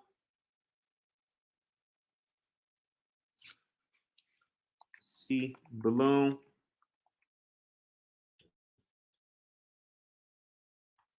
And that's going to be Leviticus 15. And that's going to be 13 through 18. Okay. Okay. So this really also includes the male discharge, but let's start here. Okay, so 29. So now we're going to see how the man himself, who had the unnatural discharge, how he becomes clean again. We saw how anything he has secondary contact with, or anyone who has secondary contact with the man, right? By touching something he lay on, sat on, etc. How someone with the secondary impurity cleanses, how they cleanse themselves, and that's by washing their clothes, bathing, and remaining unclean until the evening. But now we're going to see how the person himself with the unnatural flow becomes unclean, and obviously it's going to be a more extensive, or it's going to be a more severe state of uncleanliness, since he's the original one, right? He's the one with the problem. So the purification, or the return to cleanliness, the getting rid of the ickiness, is going to be more extensive than just washing his clothes, bathing, and remaining unclean till the evening. So let's take a look at that. That's going to be Leviticus 15:13 through 18. Okay. Any questions? Any comments so far? Anybody?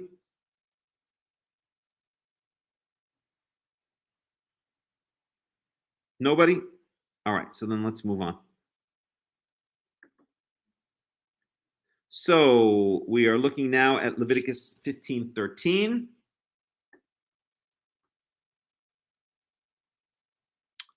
And it says, "V'chi yithar hazov mi zovo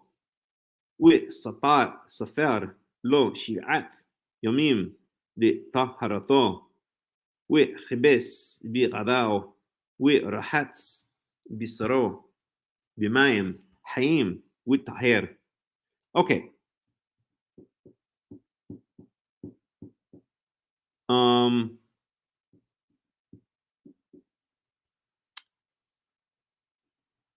Yeah, let me just see one thing here. So this is Leviticus 15:13.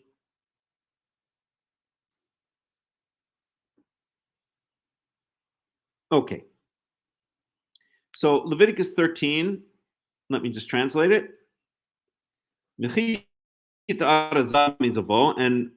And when the person with the irregular flow, when the man with the irregular flow literally becomes clean from his flow, in other words, the flow stops, right? When, in other words, it clears up. Whatever the problem was, the discharge was, it clears up. It's back to normal, okay? Then he shall count for himself 7 days for his cleansing. And then he shall wash his clothes, and he shall bathe his flesh, meaning he shall bathe himself. In living water, and we'll talk about that in a second. And he is, then he is in a state of purity. Okay. But after that, he's going to have to bring a sacrifice, right? So far, it's kind of the same. Actually, it's not the same, because now he has to wait 7 days. All right. So this is well. Let's go through these verses, and then we can catalog them in the Excel. Actually, the Google Sheet spreadsheet. All right. So the person. So now the man, he has this discharge, this strange discharge, right? Rar or hechtim, right? Either it's runny, or it's like, I don't want to be too gross, but it's or too graphic, but it's kind of like, it's kind of like dried up and blocked up the hole of his penis. And now that stops. That all clears up. He's back to normal. Okay. He looks down there and everything's working, like gangbusters. All right.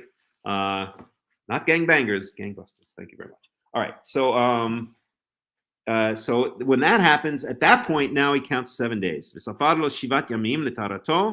And this is now after the problem is cleared up. Now he has to count another 7 days to move back to a complete state of cleanliness, right? This should remind us of Leviticus 12, right? So I'll just look at it here. Okay, so Leviticus 12:12. So a woman that gives birth to a boy, she's unclean for 7 days. Then she circumcises the boy on the 8th day, and then she sits. It says she sits in her tarato. She dwells in her movement towards cleanliness, right? She dwells in her purification. Okay, she's unclean for 7 days, and then for 33 days she moves towards cleanliness. Okay, and then on the 40th day,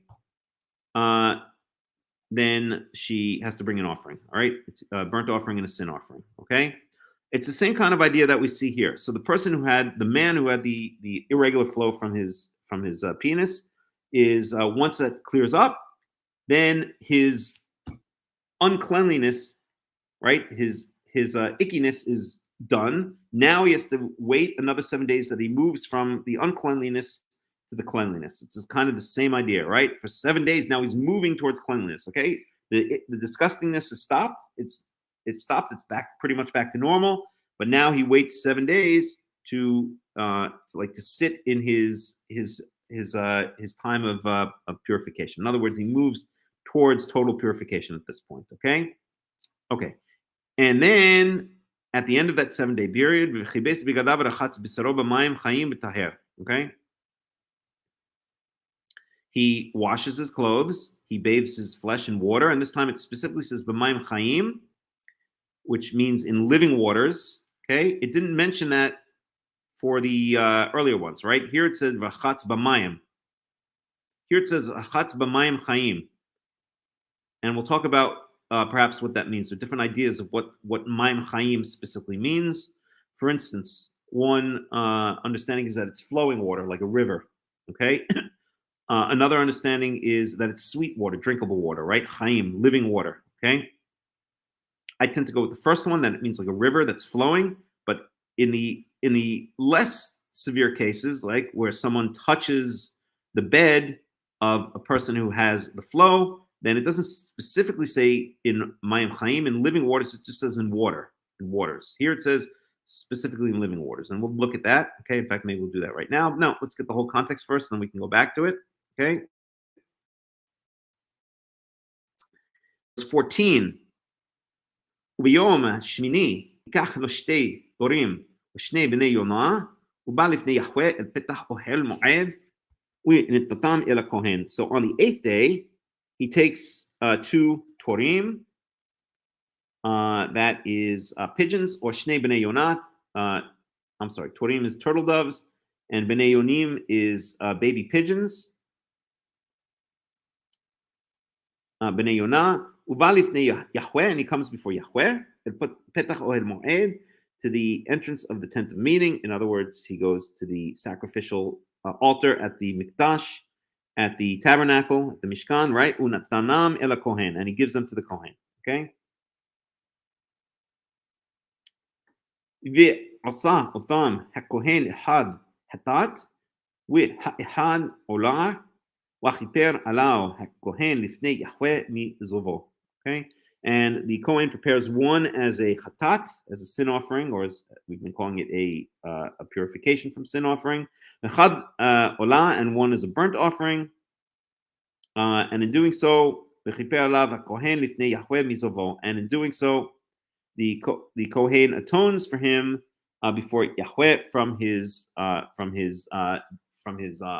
unusual discharge. Okay, and again, this idea of atoning is that it's most probably related to the idea of maybe while he was in his state of impurity, he came in contact with something that was holy, right? Something that was kadosh, that was dedicated to God, right? Whether it's the area of the mikdash, of the temple itself, the tabernacle itself, or whether it's something that's dedicated to God, like the holy foods. If he came in contact with that while he was in a state of impurity, that is a bad thing. It's basically like dirtying up God's province, right? God's precinct. And so that's probably at least what the chatat has to do with. And the olah is probably just a general sacrifice, right? To kind of say, thank you, God, or to kind of say, we're done with this episode, okay? At any rate, he's got to bring those sacrifices. And that's it. That's the end of the Zav. Okay, now we have verses 16 through 18. Okay, and let me just read it and translate it. So verses 16 through 18. Wa'ish ki titze mimenu shichvat zara ורחץ במים את כל בשרו, וטמא עד הערב. Okay, and a man who תצא ממנו שכבת זרע,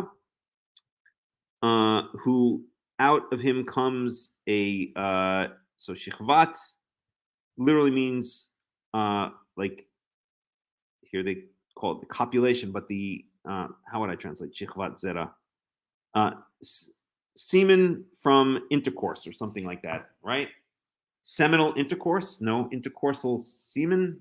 Okay, semen that's emitted from having intercourse, right? Shechvat comes from the underlying root shachav, shin chaf bet, which means to lie down, but it's also a euphemism for having sexual relations. And so shechvat zera means semen that's emitted in the course of sexual relations. Okay, so the ish kititze mimenu shechvat zara.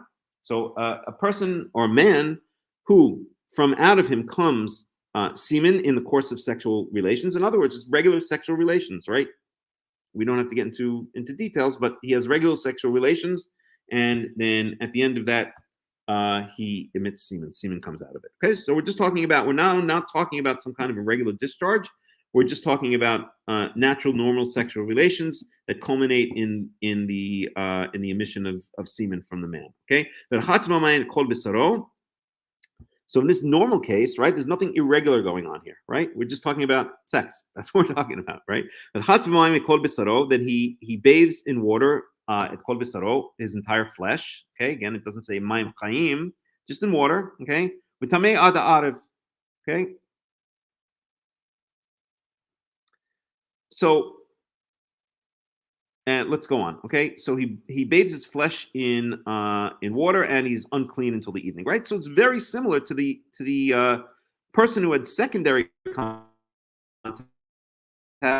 with the man with the irregular flow from his penis. Okay, so that like someone who the person with the irregular flow sits on a chair. Another person comes along afterwards, sits on that chair. That next person, oops, my battery's almost out, so I'll have to take a break in a second. That secondary person attracts basically secondary, or you could even say tertiary because it's passed through the chair itself, but we'll call it secondary impurity or secondary uncleanliness. Okay, it's not as severe as the uncleanliness that's contracted by the person who has the irregular flow himself. And that person who contracts the secondary uncleanliness, you can think of as like secondary smoke, right?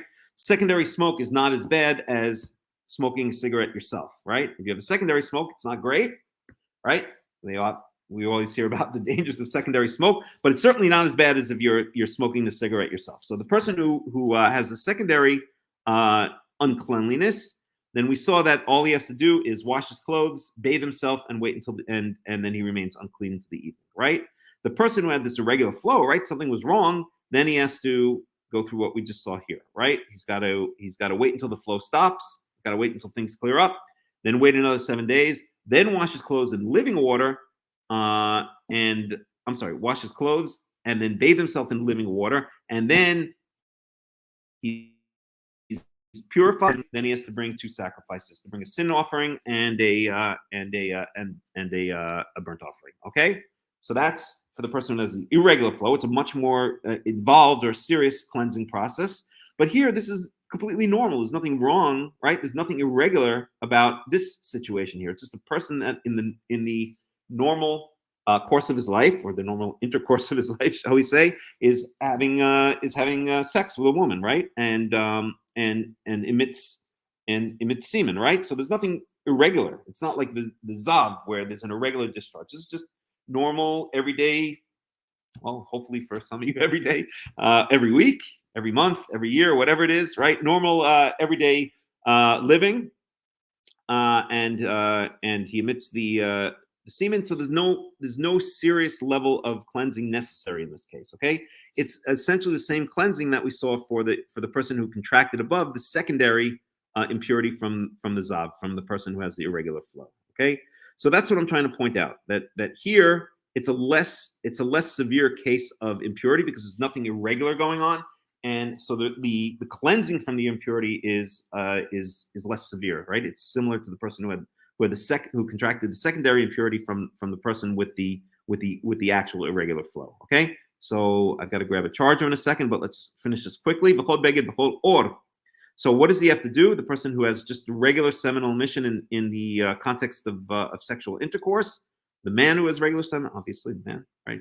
Unless you go for the tranny agenda, then I don't know. Then maybe women can have emissions of semen. I don't even know how that works anymore. I'm too confused about all that stuff. But at any rate, the man who has a seminal emission while having regular sexual intercourse, then what he has to do is he has to bathe himself in water and he remains unclean until the evening. Okay, and now we're also going to talk about his clothing. Okay,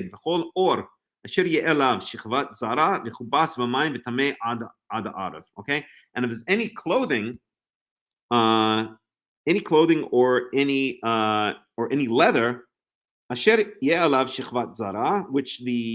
there shall be upon it the semen emitted in the course as part of the intercourse. Okay,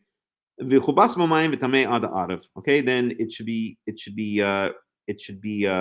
it must be washed in water, meaning we're talking about the clothing or the leather now, and it remains unclean until the evening, right? So why is it different here, right? Here we had a different kind of structure, right? Here we had, so let's say I sit down on, I really got to go charge. Okay, you know what? We'll talk about this in a second. The point I'm trying to make is up here, it says all the times, okay, wash your clothes, bathe in water. Wash your clothes, bathe in water. Here it doesn't say that. Here it first says bathe in water, and then afterwards it mentions if there happens to be any clothes that the semen gets on, then that also has to be washed, right? So why doesn't it just say wash your clothes and bathe your water? I think the obvious reason is that, well, what are people wearing when they have sexual intercourse, right? Well, I don't know what people are wearing these days. Maybe, I don't know, maid outfits and Tarzan uniforms. Who knows? But generally, they're wearing nothing, right? So it doesn't mention that lechatchila. It doesn't mention that initially, right?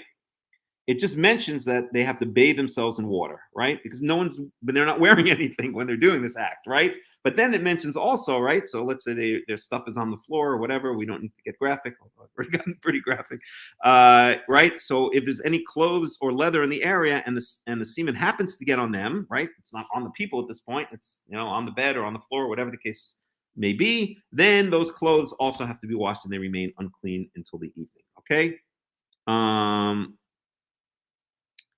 And then we have this last verse here, and then I'll take a break for 5 minutes, and then we'll sum it all up.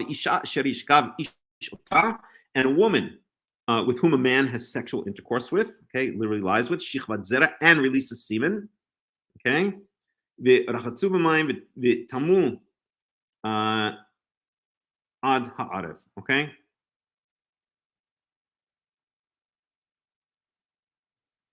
So they shall wash in water. They shall bathe themselves in water, and they remain unclean until the evening. So this is talking about the man and the woman. Okay, so both the man and the woman have to wash themselves have to bathe themselves. Okay, all right. Let me take a break because my battery is about to go dead. In fact, I'm going to go charge for a second. I'm going to get the charger, and then I will put on Shabbat Shalom, Marianana Miknana. You've come in at a very detailed but yet strangely interesting bunch of verses. Okay, I'm gonna just grab the charger for a second. I'll be right back, and then we'll take about a 5 to 10 minute break.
הלוואי ומענן תרד עלינו קשר.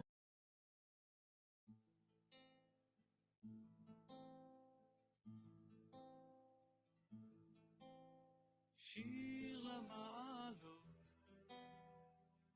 אשא עיניי אל ההרים, מאין יבוא עזרי, עזרי מעם השם, עושה שמיים וארץ, אל ייתן למות רגליך, אל ינום שומרך, הנה לא ינום ולא ישן שומר ישראל, השם שומרך, השם צילך, על יד ימינך.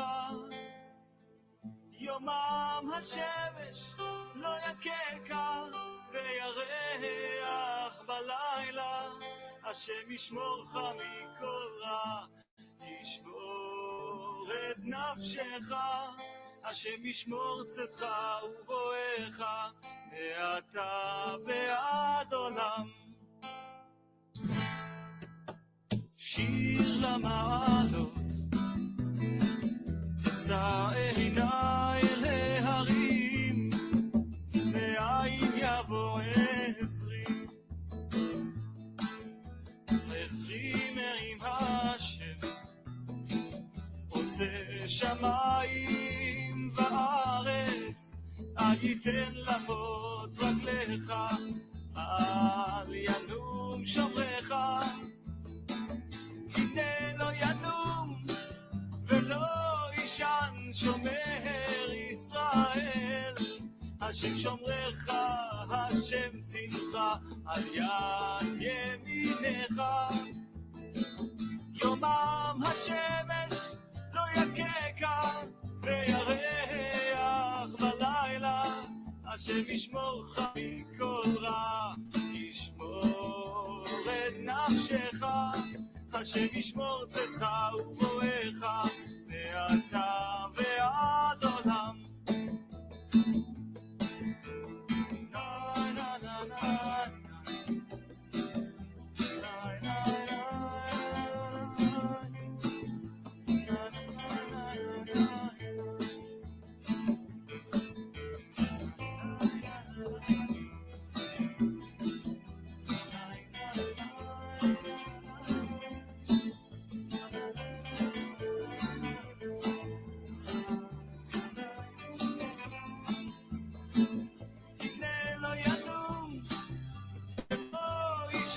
שומר ישראל, השם שומרך, השם צילך, על יד ימינך.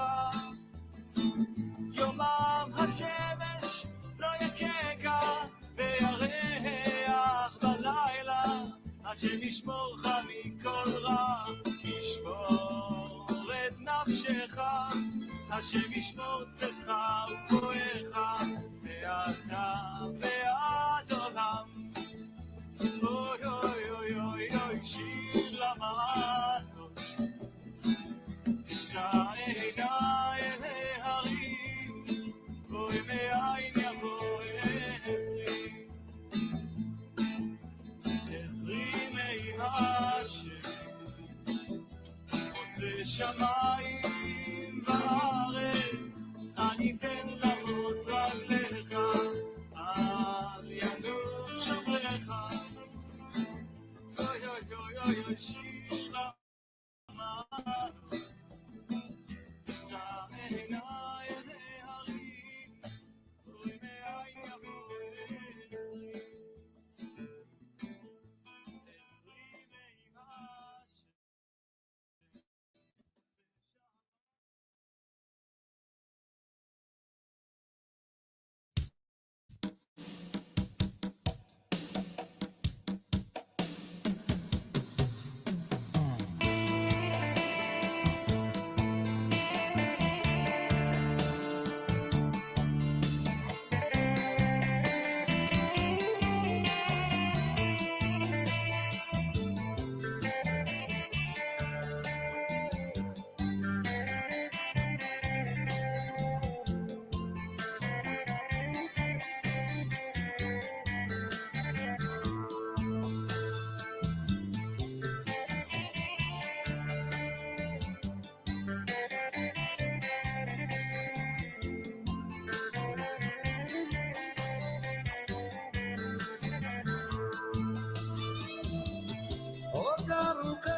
הדרך אל האושר, רואה כסופיים מכשולים רבים, עת לחייך, לשמוח גם לטבוע, אך מה יפים יפים הם החיים, זה הזמן לסלוח, לוותר לשכוח, גם אם זה קשה שנינו יחד את הכל עוד נשנה, לא צריך לברוח, את האמת לברוח, אני ואת לא נשנה את העולם הזה, לא צריך לברוח, את האמת לברוח, אני ואת לא נשנה את העולם הזה. את שתי עיניי נוסע מלמעלה, מבקש תשובות לשאלה, אין מענה ואיש גם לא יודע האם בסוף הדרך ניפגש, זה הזמן לסלוח, לוותר לשכוח, גם אם זה קשה שנינו יחד את הכל עוד נשנה, לא צריך לברוח, את האמת לברוח, אני ואת לא נשנה את העולם הזה, לא צריך לברוח, את האמת לברוח, אני ואת לא נשנה את העולם הזה, זה הזמן לסלוח, לוותר לשכוח, גם אם זה קשה שנינו יחד את הכל עוד נשנה, לא צריך לברוח, את האמת לברוח, אני ואת לא נשנה את העולם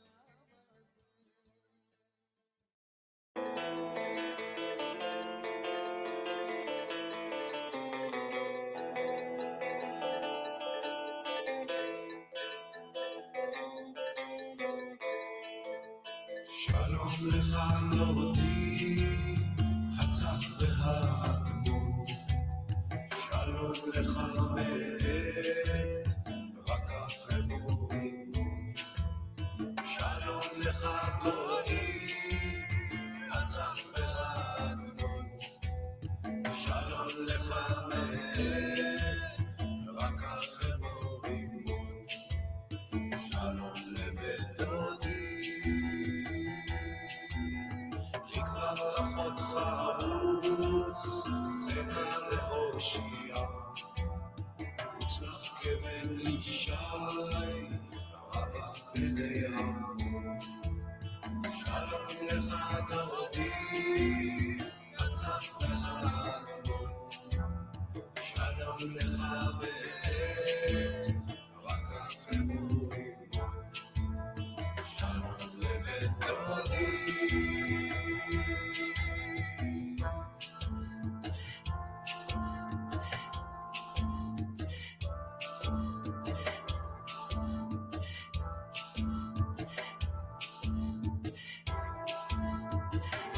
יפהפייה, כתבורי אהבה, מצלצל לי קולך, כביר בכל פעמון. שלום לך דודי, הצף והאדמון, שלום לך בעת, רק אחרי מורימון, שלום לבית דודי.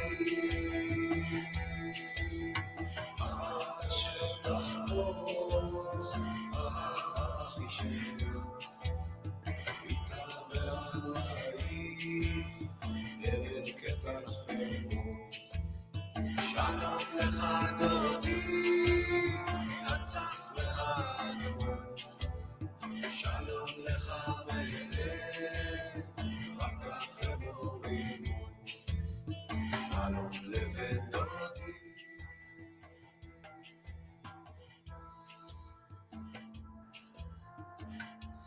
Okay. All right. Welcome back to the World Alliance of Qara'im Torah study. This is Parashat Achrei Mot Kedoshim, which we actually have not even gotten to because I'm over the last chapter of the previous Parashah, Leviticus chapter 15, which is very interesting. And we've now spoken about men. Okay. We've spoken about a man who has an irregular flow, basically some kind of a discharge, some weird discharge coming out of his penis, and how he cleanses himself from that. Then we spoke about regular intercourse between a man and a woman, okay? And we saw that in such a case, both the man and the woman enter a state of ritual impurity or of uncleanliness, which we again are defining as kind of like having the cooties or ickiness, right? But we didn't catalog it on the spreadsheet, which we're going to do in a second, and we didn't look at some commentary. So let's go back. We'll go through 13 through 16, and then we're going to get into women, which is also very interesting. But let's first go through 13 through, I'm sorry, not 16, but let's get a little bit of Robert Alter on those, okay? And a little bit of, of commentary, okay? So we're gonna go back to 13, which we already went through in the Hebrew translated, spoke about, but let's get a little bit of a commentary on it, okay? So verse 13, and when the man with flux becomes clean from his flux, right? So this is talking about the purification or the process of becoming clean. The man who had this unnatural flow, right? This discharge from his private area. And when the man with flux becomes clean from his flux, and that's flux with an L. Don't forget to include the L. Sorry, all kinds of stupid jokes today. All right, he shall count him 7 days for his being clean, and launder his garments, and bathe his body in fresh water, and he shall be clean. Okay, we spoke about that earlier, so I'm not going to mention anything else about that. And on the 8th day, he shall take him 2 turtle doves or 2 young pigeons, and come before the Lord at the entrance to the meeting, give them to the priest. Okay, we spoke earlier, verse 15. And the priest shall do them, and one an offense offering and one a burnt offering, and the priest shall atone for him before the Lord for his flux. So Robert Alter has a commentary on that one. As elsewhere, the context makes clear that the Hebrew hatat does not mean sin offering, for no sin has been committed, but being the bearer of a source of contamination that can defile the sanctuary and is at least a potential offense in a strictly mechanical sense to the sacred zone of the deity. Right. So we mentioned that's exactly what we said earlier when we were talking about this. And that's why Robert Alter translates this this hatat not as a sin offering, which is the usual translation, but as an offense offering. Okay. Because there's no intentional sin that happened here. It's just that he may have, while he was in a state of ickiness, he may have come in contact with the holy things, with things that are with the things within the precinct of God that are not supposed to come in contact with anything that's in a state of ickiness. And so therefore he brings a sacrifice to atone for that, just in case, okay? In case he by accident defiled some of the holy vicinities or sanctified vicinities associated with God. Okay? All right. So verse 16. And when a man has an emission of seed, he shall bathe his whole body in water and be unclean until the evening.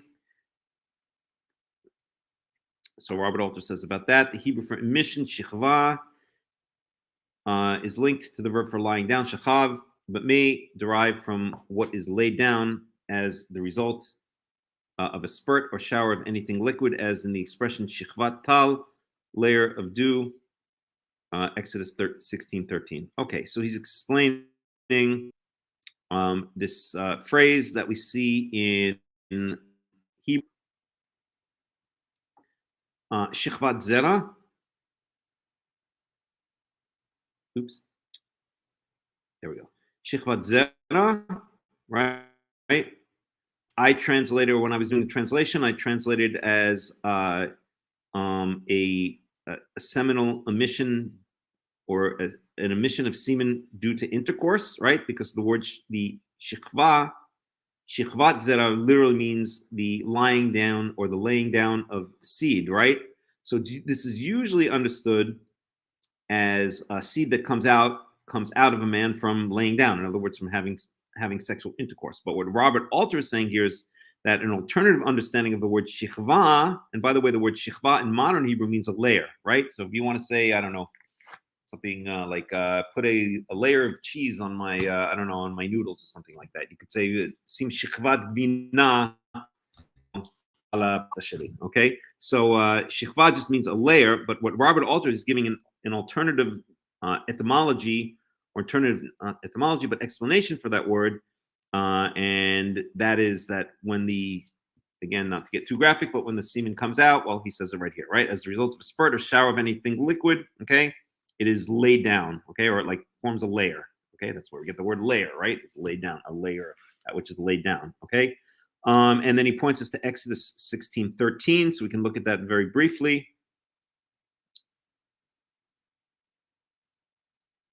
And this is going to be speaking about the manna.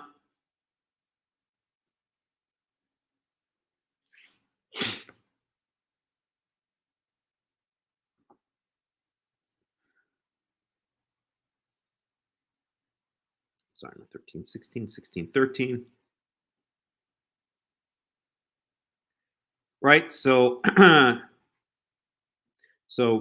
we'll start in verse 11 here. I'm just going to read in the English. The Lord said to Moses, I have heard the grumbling of the Israelites. Tell them at twilight you will eat meat, and in the morning you will be filled with bread. Then you will know that I am Yahweh, your God.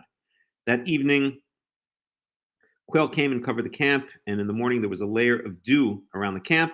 When the dew was gone, thin flakes like frost on the ground appeared on the desert floor. When the Israelites saw it, they said to each other, what is it? Manhu? For they did not know what it is. Okay, and we won't get into the Hebrew there, but the point is that it says that in the morning, right? So the quails came. In the evening, the quails came, and in the morning there was a layer of dew around the camp. Okay, if we look at that in the Hebrew, 16:13.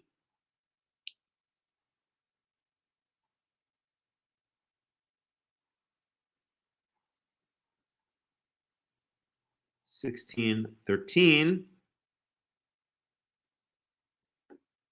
Okay, it says "Vitkaset hamachane b'boker hayta shichvat hatal." Okay, shichvat hatal. Okay, there was a layer of dew. Okay, and the word here is shichvat hatal. Okay, the same word that we see here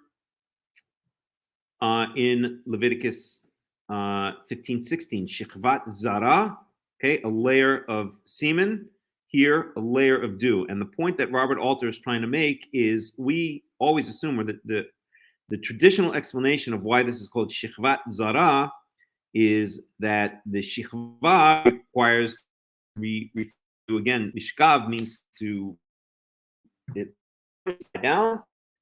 Extension, it means to sleep with somebody in the sense of sex. So this is usually understood as shichvat zara as seed comes out sexual intercourse, shichva, a seed that comes out from sexual intercourse. That's the way this is usually. But Walter very smartly, I'm sure he's not doing it on some other comment, he's pointing to Exodus 16:13 about shichvat. Okay, the same word shichva here it's shichvat hatal, and and the same word shichva, but about a layer of dew that covers the ground on the morning. In the morning, the manna is going to appear in this layer of dew when it dries up. Okay.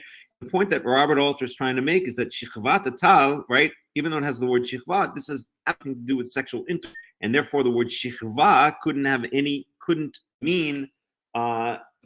be referring in this case, sexual intercourse, and therefore may not, or probably is not, or possibly is not referring to sexual intercourse in this case.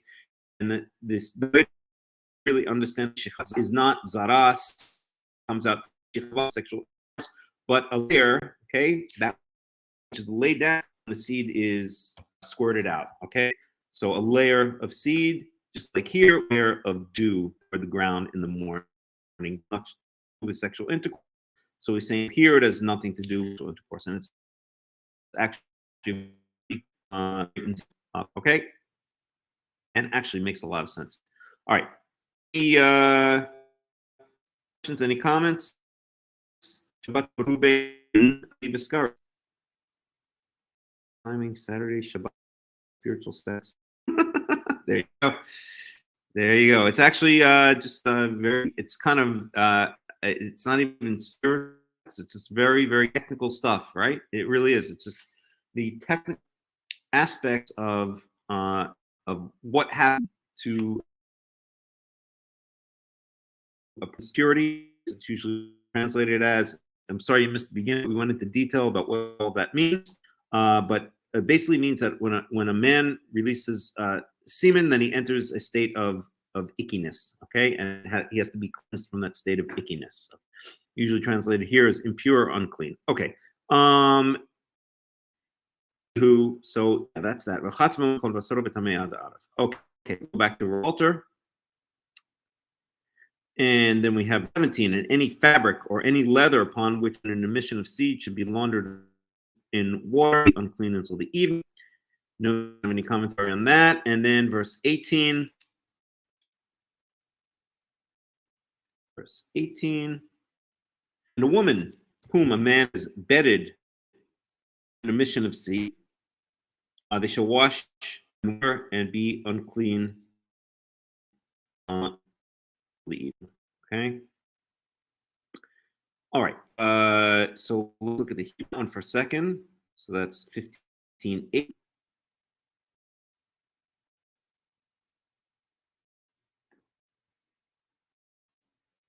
His comment. And his sexual intercourse with ejaculation renders both parties temporarily impure. In regard to petition in the cult, a widespread in the ancient world, hence the Israelites are enjoined to refrain from sexual relations for 3 days before the Sinai Epiphany, and that's in Exodus chapter, I believe, 19. Okay, it was Jethro. Yeah, I think 19. Okay, great. So. Okay, it doesn't add really anything new here. Maybe we should point out that if you look at the Hebrew, so we have here okay.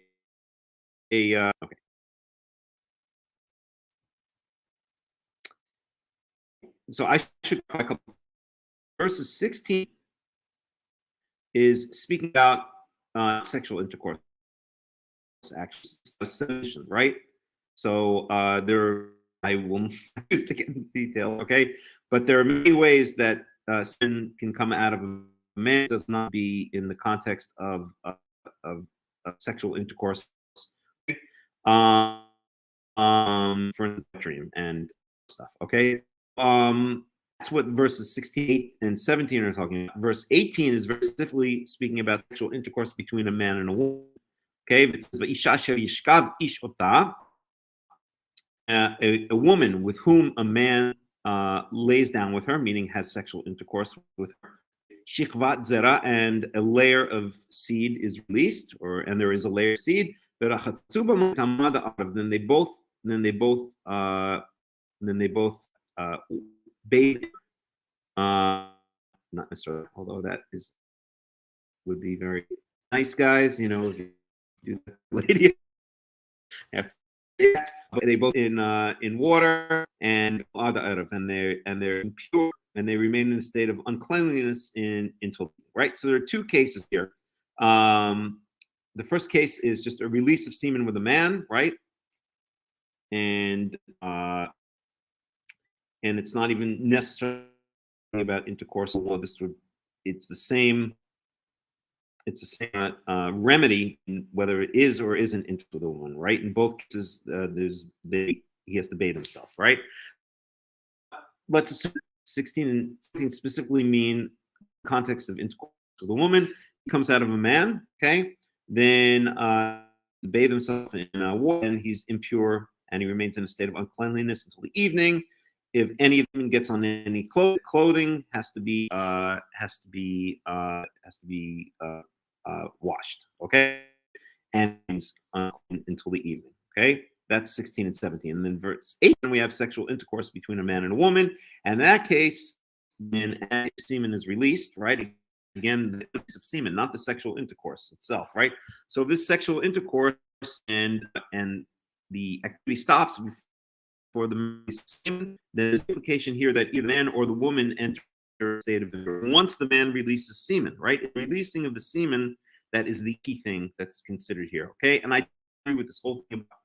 There's a lot of talk about when life comes out of a person. Has to do with that at all. It really just has to do with itches and cooties and that.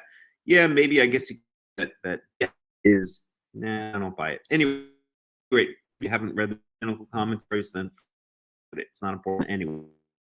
At any rate, thinking about sexual intercourse with culminating in the release of semen by the man.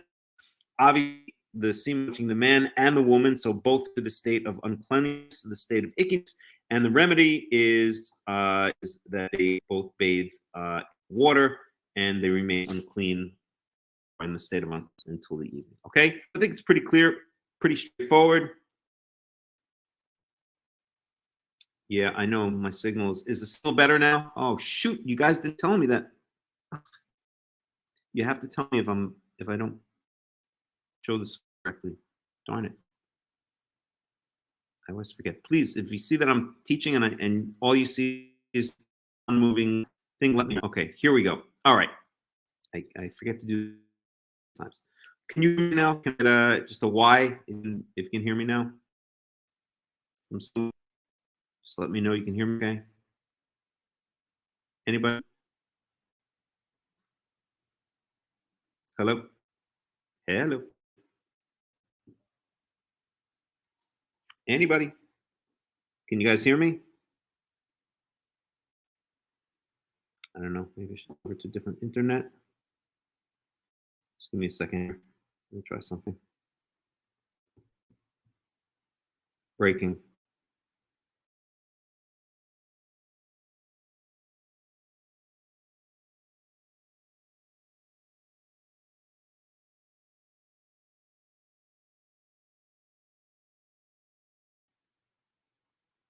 Okay, is it better now? Testing 1, 2, 3. It's better? All right, I'll hope so. All right, let's move on. And please, if you ever see me teaching and I haven't changed the screen so that you could see the verses while I'm teaching, please let me know immediately. I sometimes do this because when I put the music on, okay, good. I have it now on a different network. When I put the music on, then I change it so that it just shows the YouTube video, and then sometimes I forget to change it back. Okay, so now we should be in order. Okay, glad it's better. There's not much I can do about it. I live in a small village, and the internet here just sucks, and there's absolutely nothing I can do about it. So I just try the best I can to deal with it. All right. So that's that. Okay. Okay, so now we have to go back and we have to catalog all of this. Okay, we're going to go to our spreadsheet here. So this is male discharge, and this is not a discharge. Okay, so we'll call this male ejaculation. Here it is. Okay, so we start here in Leviticus 15:13.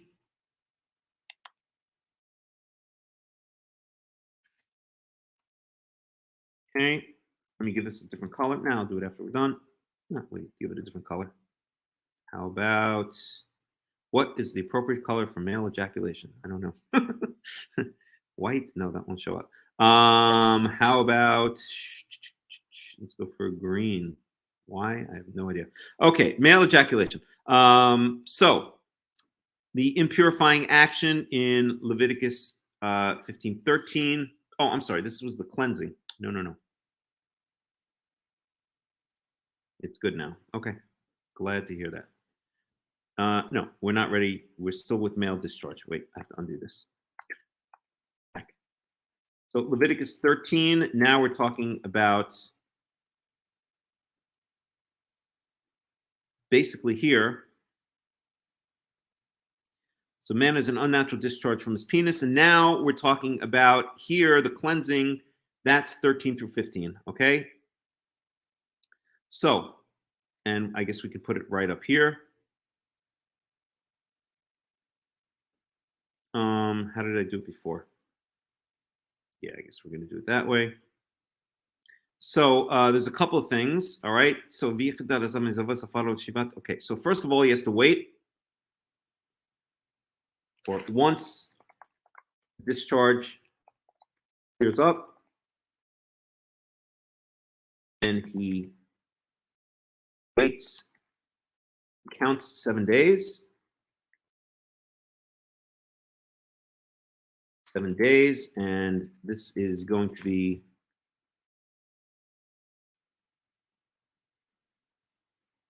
count 7 days, then washes his clothes and bathes in living water.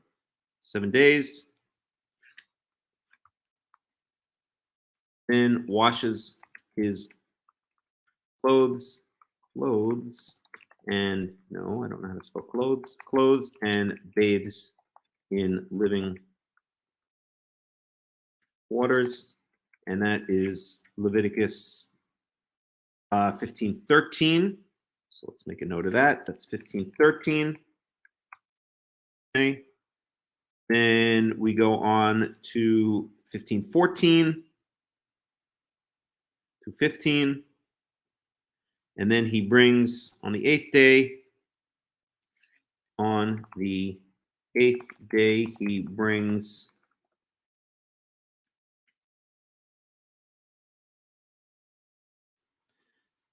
ביום השמיני ייקח לו 2 תורים או 2 בני יונה, בא לפני יהוה אל פתח יהוה. So he brings 2 torim, or turtle doves, right? Let's look at our animal terms. So tor and bnei yonah.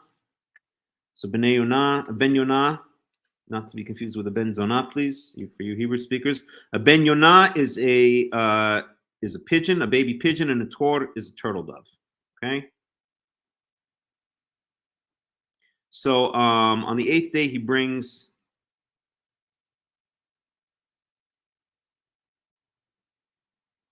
2 turtle doves, 2 turtle doves, or 2 baby pigeons, one as a sin, it's called a purification offering, and one as a burnt offering. Okay, and that is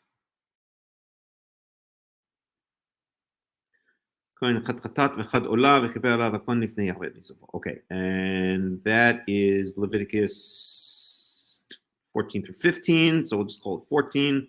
So it's 15:14. That is 15:14, and that's it. Okay, so that describes that. All right, so now we finished with the whole issue, no pun intended, of male discharge. Okay, that takes us through Leviticus 15:15. Basically, now we get into the seminal emission. Okay, so now we are in Leviticus 15:16. Now we can call this, what do we call it? Male ejaculation. I can call it seminal emission. No, we'll call it male ejaculation. Male ejaculation. If you're with kids, please cover their ears right now. Actually, you probably should have done this for the whole Torah study this week. So Leviticus 15:16. So this is Leviticus 15:16. And we're going to make this color, you said light green, good. Okay, so the impurifying action in Leviticus 15:16 is seminal emission, okay? So we're just going to seminal emission not necessarily, well, I even say not in context of sexual intercourse. For instance, sorry to be, instance, a nocturnal emission. Right. So that's the impurifying action here. Right. So there's nothing irregular here, right? All of this male discharge, this was all irregular. This was some kind of irregular flow, right? Like gonorrhea or some kind of disease or something weird is going on, right? There's nothing irregular here. And so therefore the remedy is not severe. It's not like this, right? There's no sacrifice that's brought. There's no counting for 7 days, right? So the remedy here is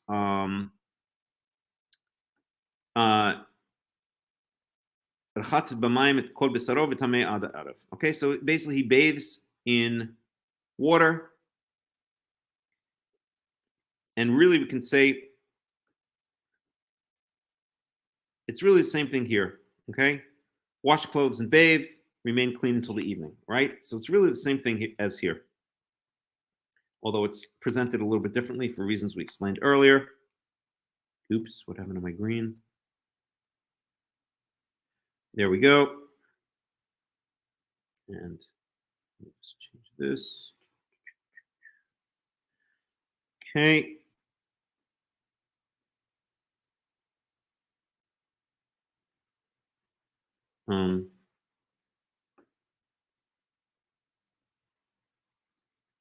Okay.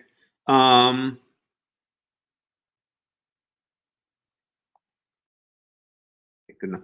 So, right, wash clothes and bathe, remain unclean until the evening.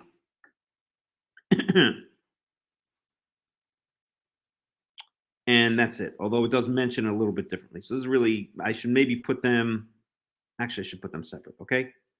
So I'm just going to put bathe.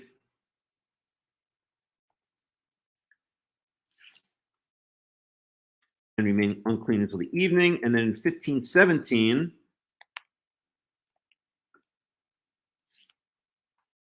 and we're still talking about male ejaculation.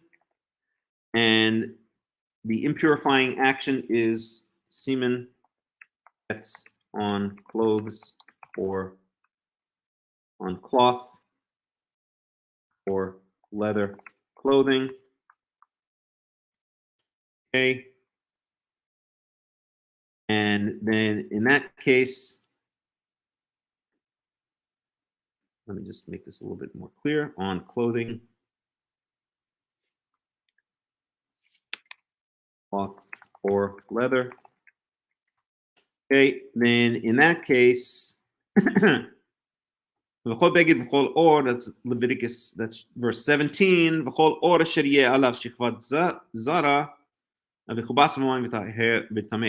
So then it's going to be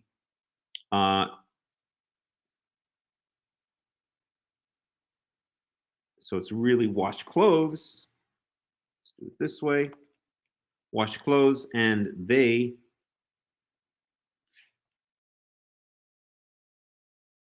remain unclean until the evening. Okay, so that's that.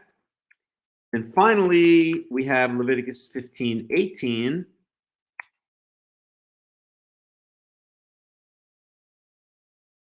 And now,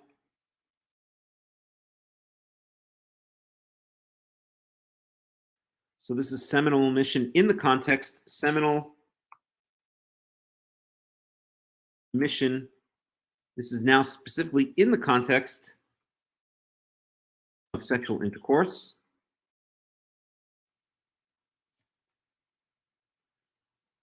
Okay, and then the remedy for that, that's 15:18, is that both have to bathe in water. Okay, both the man and the woman bathe and remain unclean till evening. Okay? And that's it. That deals with male ejaculation. Okay?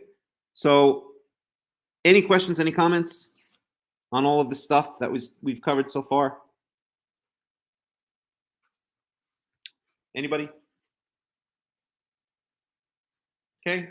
It's very technical, but again, I think it's very interesting, and it's certainly more interesting than leprosy. Who the heck gets leprosy anymore? Although, who knows? But it is interesting in the sense that these are things that, are, as I said at the beginning of the talk, it's usually translated as clean and unclean or pure and impure, but it really means like icky or getting the cooties. It's something more than just dirty. It's like something, like icky or nasty, as the kids might say today, or gross, or something that like gives you the cooties, right? That you want to stay away from the person, right? If someone, has if someone, a piece of clothing has semen on it, it's more than just dirty, like it fell on the floor, right? Or even, rolled around in the mud with it, right? It's something icky and really like it's nasty, right? You just want to stay away from it until it's cleaned. Okay. All right. So that's it. We're done with men. I don't mean that in a general sense. You feminists out there, I mean that in a technical sense of Leviticus chapter 15. And now we get into women, and I don't mean that in a, pun definitely not intended. Okay, so I've been making too many immature jokes in this study, but we got to keep it light. All right. So the uncleanliness of women. So here we dealt only with men, right? We dealt first with irregular flow from a man's penis, and then we dealt with seminal release, with ejaculation by a man. Now we're getting into women, right? Because men are not the only one who have private parts. Women, the last I checked, also have. Okay, so now we're going to talk about the same stuff, or the same analogy with both regular discharge and irregular discharge. We're going to start with irregular discharge from a woman, and then we'll go into regular discharge from a woman. Okay. So, right, and that's the way it worked with the verses on men. Right. First, we've spoken about a regular flow from a man's penis, and then we spoke about the cleaning of that irregular flow, right? Cleanliness or reaching or purification from that irregular flow.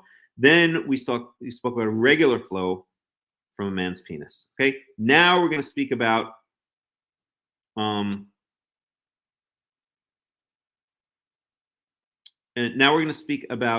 irregular flow from a woman's vagina. Okay. Actually, wait. No. Actually, in this case, it does regular flow from a woman's vagina, meaning the menstrual period, right? Meaning the period. And then we're going to go into irregular flow, and then we're going to talk about cleansing, okay, from the irregular. Okay, so that's what we're doing with now for the rest of Leviticus chapter 15. And here we go. And it's already getting late, but that's okay. All right, so we are in verse 19. Okay. Wa isha ki ti'e zova dam ti'e zova bi basara shiv'at yomim ti'e b'nidata v'chol ha'nore'a ba yitma ad ha'arev. Okay, so we're talking about but just 1 second. I just want to clarify one thing here. Okay,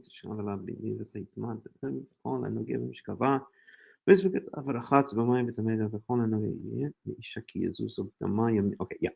So this is speaking about a woman's regular menstrual period, and it says, let me translate word for word.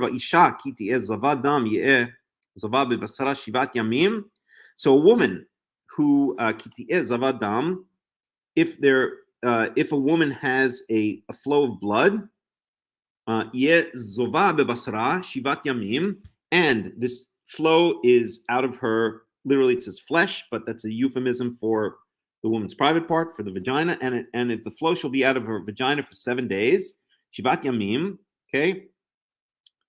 I'm sorry. Zavad dam ye zova bebasra.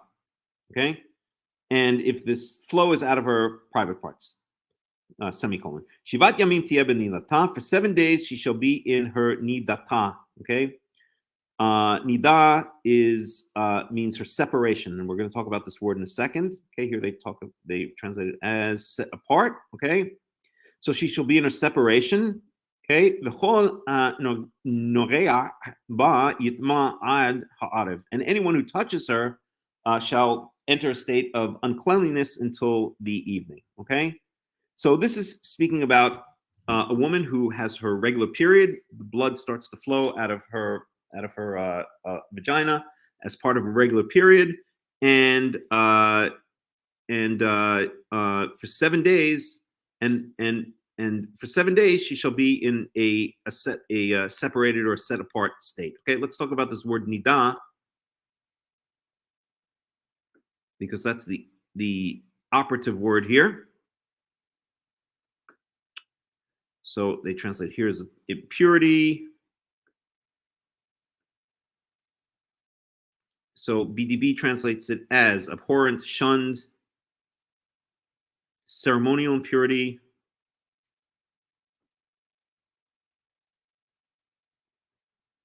So let's see. So the first time it appears is in Leviticus 12, and that was speaking about childbirth, but we're not going to go back to there. I want to get it in a different context. And here we have it in Leviticus 15.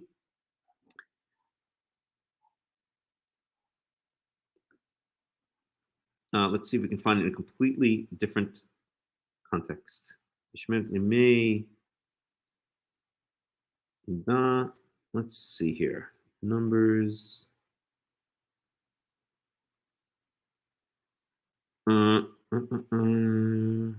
One second.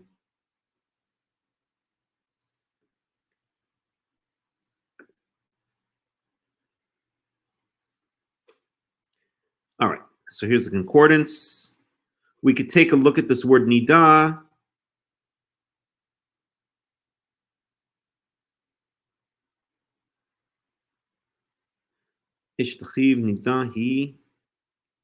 So in Leviticus 20, for instance, Leviticus 20, verse 21, okay. So this is Leviticus 20, which is actually part of our this week's parsha, which we haven't even gotten to yet, because I wanted to go back and do Leviticus 15, because A, it's important, and B, because I think it kind of shows how the purity impurity system works in a very concise kind of way. But in Leviticus 20, this is speaking about now the laws of incest. Okay. So a man who takes, meaning who marries or who has relations with eshet achiv, the wife of his brother, right? So his sister-in-law, nidahi. So it is a nida. Okay, we have this word again. Okay, and here they translate it once again as an abhorrent thing. Okay, and it is an abhorrent thing. Okay, so that's the word nida. See how Robert Alter translates this word nida.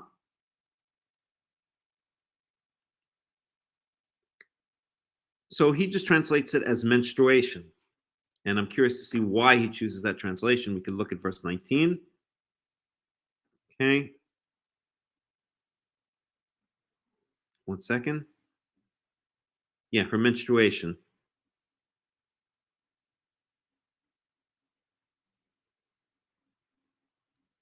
Okay, so this is his explanation. So he doesn't translate it as her abhorrence or her dirtiness or something like that, or her separation, though the noun nidat is conventionally derived from the verbal stem nun daled he, which means to banish. Levine proposes that it is cognate with nun zayin he, to sprinkle or to spatter, thus referring explicitly to menstrual flow. Okay, so he is saying that it doesn't mean her separation or her time of dirtiness or something like that. That it actually comes from another root, which means specifically her menstrual flow, and therefore he's translating it as menstrual flow. Okay, I'm not sure I buy that, but I guess it's possible. Okay, but we're going to go with the more traditional translation. So we saw that nida, okay, is used in the case of incest. Okay, so this word nida, okay, is translated as abhorrent. Okay, so if we are to use that understanding, okay, then the translation here, going back to Leviticus 15:19, would be if a woman, that if a woman has a flow of blood, and that flow of blood is from her vagina, from her flesh, but euphemism for vagina. Shivat yamin tiyeh b'nidata. So for 7 days she shall be in her abhorrence and her disgustingness. Okay, that's the traditional translation. Again, here they translate it as set apart as well. Okay, in her set apart state. Okay, maybe we'll look at one more use of the word nida, which again is the operative word here. How about, let's see at the nidam in the Kodesh.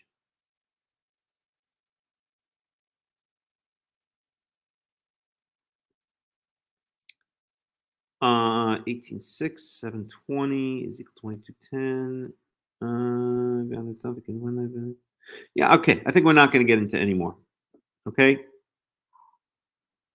Here they translate it as an impurity. So maybe her impure state, her uncleanliness. Maybe that's a better translation. Okay. Not abhorrence. Okay. Her icky state, her, right? You women, Shalom Aleichem, Shlomo ben Yehuda, right? Right? You women know how you feel when you get into that state, right? You really feel gross and icky and right? You don't want you don't want to touch or be touched, or you just want to be left alone, right? To get out of that state. So that's, I think, what this is expressing here. Not that a woman is abhorrent, right, when she enters a state, but she enters this kind of state of, I don't know, I'm trying to think of a good translation for it, of a feeling of dirtiness, maybe a feeling of abhorrence, right? A sick, sometimes they'll translate it as sick. Actually, that's dota, but sometimes they'll translate it as sickliness. Okay, I'm not sure exactly how to translate it, and I want to move on. So we'll go with her feeling of abhorrence. Let's just go with that one. Okay. So then to translate verse 19. Okay, v'isha kiti ezavadam, blah blah blah. Okay, for 7 days she shall be in her. She shall feel, or she'll be in a state of feeling abhorrent. And anyone who touches her, yitma ada arif, okay, shall remain unclean until the evening. Okay, so again, we'll summarize everything in the spreadsheet afterwards, but let's just go through that. So that's just a regular menstrual flow. Okay, it's her menstrual period. Blood starts coming out of her vagina, and I'm sorry to use these explosive words, but I want everything to be very precise here. Blood starts coming out of her vagina. For 7 days, she'll be in her state of abhorrence or feeling abhorrent, and she can transmit impurity. Anyone who touches her, who comes into contact with her, then that person also becomes impure. Okay, until the evening. All right. Then in verse 20, while she's again just in her regular menstrual cycle or menstrual flow, right, her period, v'chol asher tishkav alav b'nidata yitma, v'chol asher tishev alav yitma, and anything she lies upon or becomes unclean, and anything she sits upon becomes unclean. So it's the same thing as we saw earlier with the man who has the irregular flow, right? We saw that anything he sits on or lies on or rides on like a saddle, and someone else comes along and has contact with it, then that secondary person, like secondary smoke, this is secondary uncleanliness, that secondary person becomes unclean. Okay, so it's the same thing here, but this is a regular menstrual cycle, right? So if she lies down on anything, like a couch or a bed, and if she sits on anything, then that thing becomes impure. And the implications of that are explained in verse 21.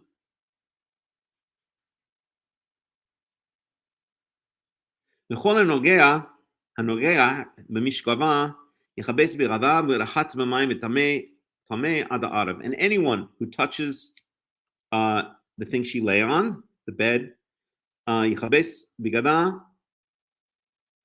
shall wash his clothing, ורחץ במים, and shall bathe himself in water, וטמא עד הערב, and shall remain unclean until the evening. It's the same remedy that we saw for anyone who touches the thing or the bed or couch on which the male with the irregular flow lies. Okay? And then in verse 22, we're going to have the same remedy for, well, let's read it.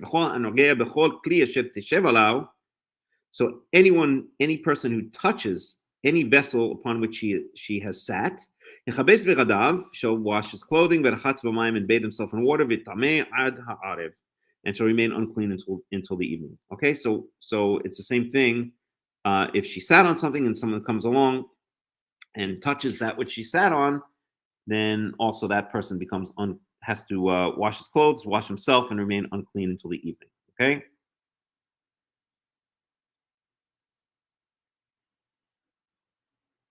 Okay. So verse 23, ואם על המשכב הוא, או על הכלי אשר היא יושבת עליו בנוגעו בו יטמא עד הערב. One second here. Let me just get the context here. וכל הנוגע בכל כלי אשר תשב עליו, ויס בגדיו ורחץ במים וטמא עד הערב, ואם על המשכב הוא, או על הכלי אשר היא יושבת עליו, בנוגעו בו יטמא עד הערב. I'm not picking this one up, so let me go for a translation here. And I got the translation, but let me just get the context. And if it is on the bedding,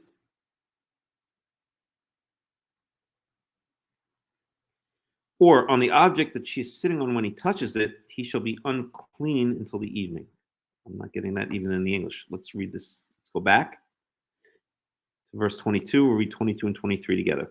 And whoever touches any object upon which he is sat shall launder his garments and bathe in water and shall be unclean until the evening. And if it is on the bedding, okay, or on the object that she is sitting on when he touches it, I honestly don't even know what that verse means, even in English. Let's go to Everett Fox for a second. So this is verse 23. We'll go back to 22. So anyone who touches any vessel that she sat upon is to scrub his garments and wash in water and remain tamei until sunset, unclean until sunset, whether it is upon the lying place or upon the vessel that she sat upon. On touching it, he will remain tamei until sunset. Okay, so the way that Everett Fox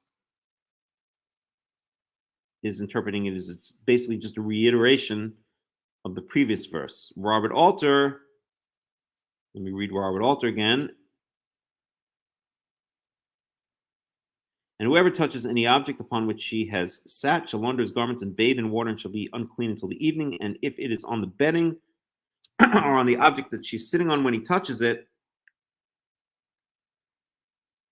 he shall be unclean until the evening. That doesn't make sense to me, Robert Alter's translation. Everett Fox's translation, I guess, makes sense. But the fact that these translations are a little bit strange, again, implies to me that there's some ambiguity there and that there's kind of dispute as to what it means. Let's go to the NIV for a second. So this is Leviticus 15:23.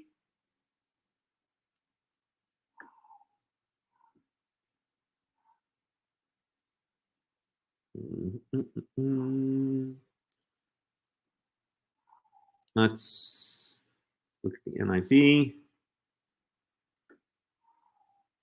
22 and 23. Oops. Anyone who touches anything she sits on will be unclean. They must wash their clothes and bathe with water, and they will be unclean until evening. Whether it is a bed or anything she was sitting on, when anyone touches it, they will be unclean until evening. So basically, the NIV is also doing what Everett Fox did and kind of reiterating verse 22. Check out one or two more translations. Let's look at, I don't know. Let's see what we got here. We can go for the JPS. That's kind of the Jewish rabbinical translation. So Leviticus 15. So 22. And whoever toucheth anything that she sitteth upon shall wash his clothes and bathe himself in water and be unclean till the evening. And if he be on the bed or on anything whereon she sits, when he touches it, he shall be unclean until the evening. That one makes the most sense to me, I think. Let me look at the Hebrew again.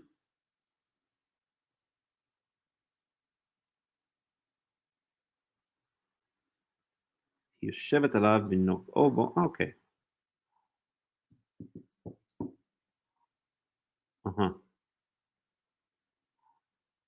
מה הערף? אם על המשכב הוא כלי אשר היא יושבת עליו בנוג או בו יטמע עד הערף. I don't know, that's a confusing one to me. And the fact that the translations are all different implies that there's a lot of confusion about that verse as well, and ambiguity. Look at Ibn Ezra for a second, I suppose. Yeah, I think we've done enough for that one. Okay, we'll go back to it. Maybe we'll revisit it when we reiterate it and put it in the spreadsheet. Okay, so verse 24. Im shachov yishkav ish ota, what the e need the ta alao, tamei shiv'at yamim v'chol hamishkav asher yishkav alav yitma. So we're going to see, okay, so this is an interesting one. So Leviticus 15:24, if shachov yishkav ish ota, if a man should by chance have sexual, literally lay with her, but have sexual intercourse with her. So first of all, a man is not supposed to have sexual intercourse with her. Okay, that we see in Leviticus 18. In fact, maybe we'll just look at that right now. Look at it in the English. Let me see if I can find it.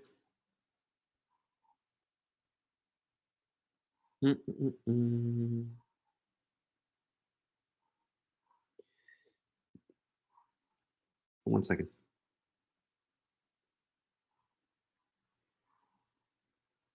I'm sorry, is it Leviticus 19?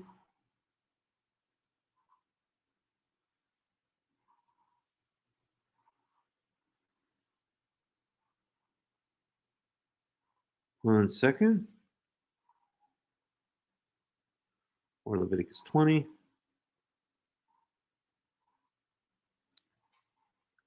Yeah, it's Leviticus 20, I think. All right, let me just find it here. One second.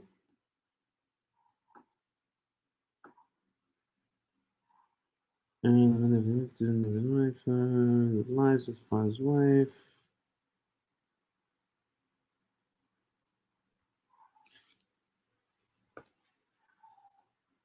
I don't know why I can't find it. I actually thought it was 18. One second. No, it's definitely not 20. Let's work our way backwards.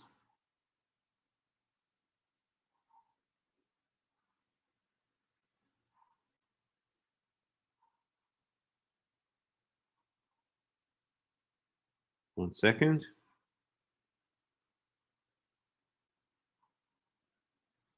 No, let's go back to 18. I'm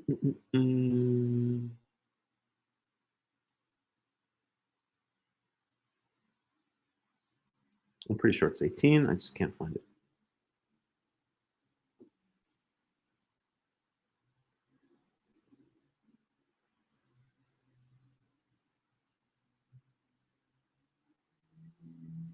I don't know why I can't find it. Why I can't find it. Hold on a second.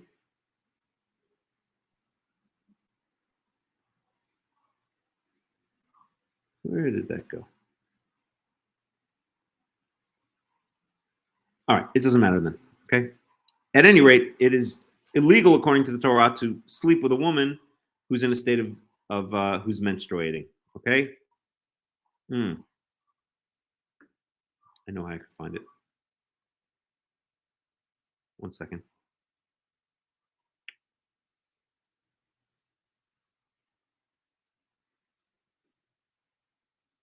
One second.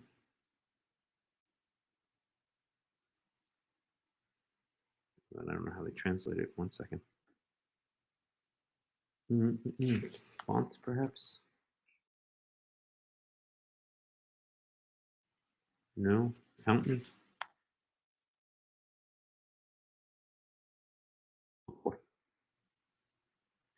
Thank you. There it is. Leviticus 20:18.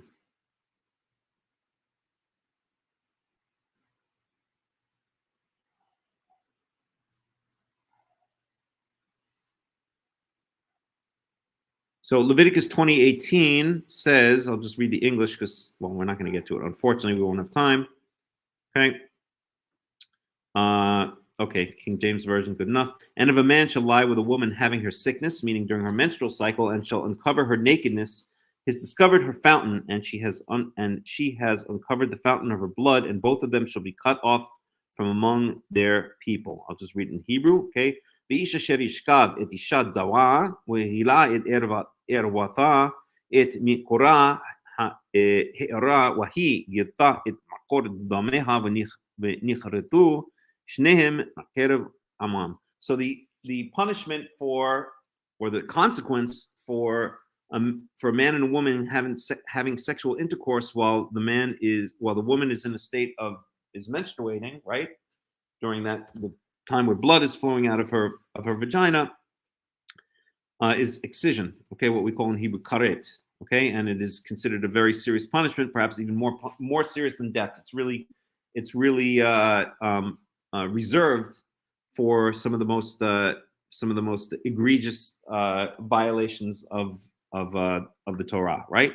So that being said, so it's very important to point out that the Torah in Leviticus 20:18 completely forbids a man and a woman having sexual intercourse while the woman is menstruating, right? And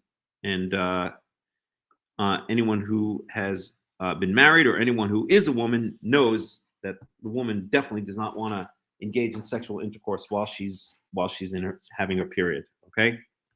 Okay. So,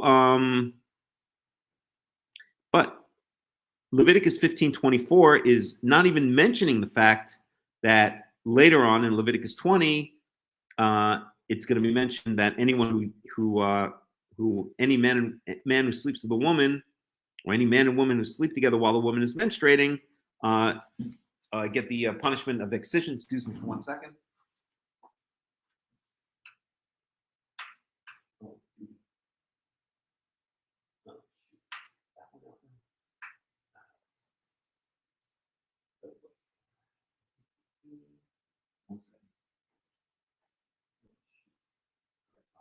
Later. All right. Light bulb is blue. No big deal. But the point is that here in Leviticus 15, it's not dealing with whether it's legal or illegal according to the Torah for a man and a woman to have sex while the woman is menstruating. Okay. What it's dealing with is the fact that if a man, it's dealing with entering into a state of impurity and exiting from that state of impurity. Excuse me for 1 second.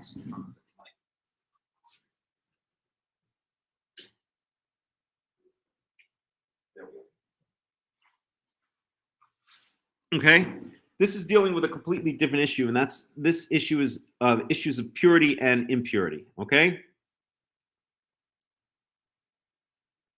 and what it's saying here is, okay, a man and woman are not supposed to have sexual intercourse while the woman is menstruating. But if it does happen, then what are the consequences in terms of purity and impurity, state of cleanliness and state of uncleanliness? And that's what verse 24 is telling us. Ve'im shachov yishkav ish utam v'ti'i nidata alav v'tamei shiv'at yamim v'chol ha'mishkav asher yishkav alav titma. So basically, the man now enters a state of nida, enters a state of sickness or a feeling of disgustingness or a state of disgustingness. Okay, basically the state of the menstrual cycle that the woman is having is now transferred over to the man for 7 days. Okay, and let me just translate word for word here. Ve'im shachov yishkav ish ota, and if a man should happen to sleep with her, and by the way, there's repetition here. It doesn't say yishkav ish ota, it says shachov yishkav. There's repetition of the word sleep with her, okay? And repetition always means emphasis. In this point, it's kind of calling it out, right? That it shouldn't happen. It's not a normal thing. But if it should happen to happen, that's the way I would translate it, or if it should perchance happen or somehow occur that a man sleeps with her, okay? Then it says, then her abhorrence or her sickness or her dirtiness shall be upon him. Again, dirtiness, not in the sense, I know the women get very insulted sometimes when you say, use words like that, but her sense of abhorrence or her separation, her sickness, let's just go with, shall be upon him. And he shall be unclean for 7 days. Okay, so now it's like he starts his own menstrual cycle, not literally speaking, but the impurity of a menstrual cycle now is transferred over to him for 7 days. Okay, her impurity due to the menstrual cycle is now transferred over to the man, and just like she was impure for 7 days, now once he sleeps with her, becomes impure for 7 days. Okay, unclean for 7 days. And anything that he lies down upon, yitma, becomes unclean. Okay, and it doesn't mention anything that he sits upon, but maybe by extension we could say it's also those things that he sits upon, or maybe we could say that sitting is less contact than lying down on it, right? Okay, and that's that. So this is a woman's regular menstrual flow. That's what we're dealing with here in Leviticus 15, 19 through 23. And then in these verses here, 25 to 27, and by the way, let's do a little bit more Robert Alter on that one. So here, her menstruation shall be upon him. That's the verse we just read. And Robert Alter says on that one, later there will be a stipulation, right? And that's in Leviticus 20:18. There will be a stipulation of punishment for this act. Here, the man cohabitating with the menstruant becomes a kind of male menstruant, conveying ritual impurity precisely as the menstruating woman does, and subject to the same process of purification, right? So that's what we just said. Okay.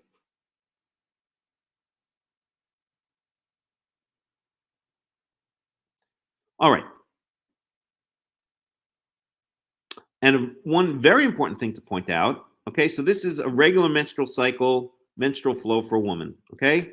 So the couple of things to point out here, okay? So number one, once she starts menstruating, then it's expected that it's all going to be over in 7 days, okay? If it lasts more than 7 days, then that's what we're going to deal with in the following section, okay? A woman who has a flow of blood out of her vagina for more than 7 days, now that is already called a zavah. Okay, that's an irregular flow, just like we saw here for a man. We dealt with a regular flow for a man. Okay, so that would be considered an irregular flow for a woman. Okay. The other thing to point out is, very importantly, that there's no remedy after the 7 days. Okay.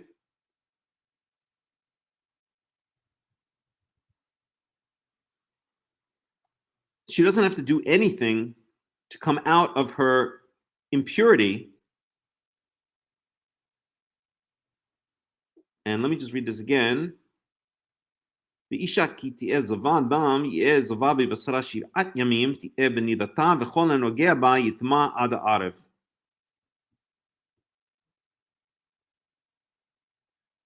So she herself,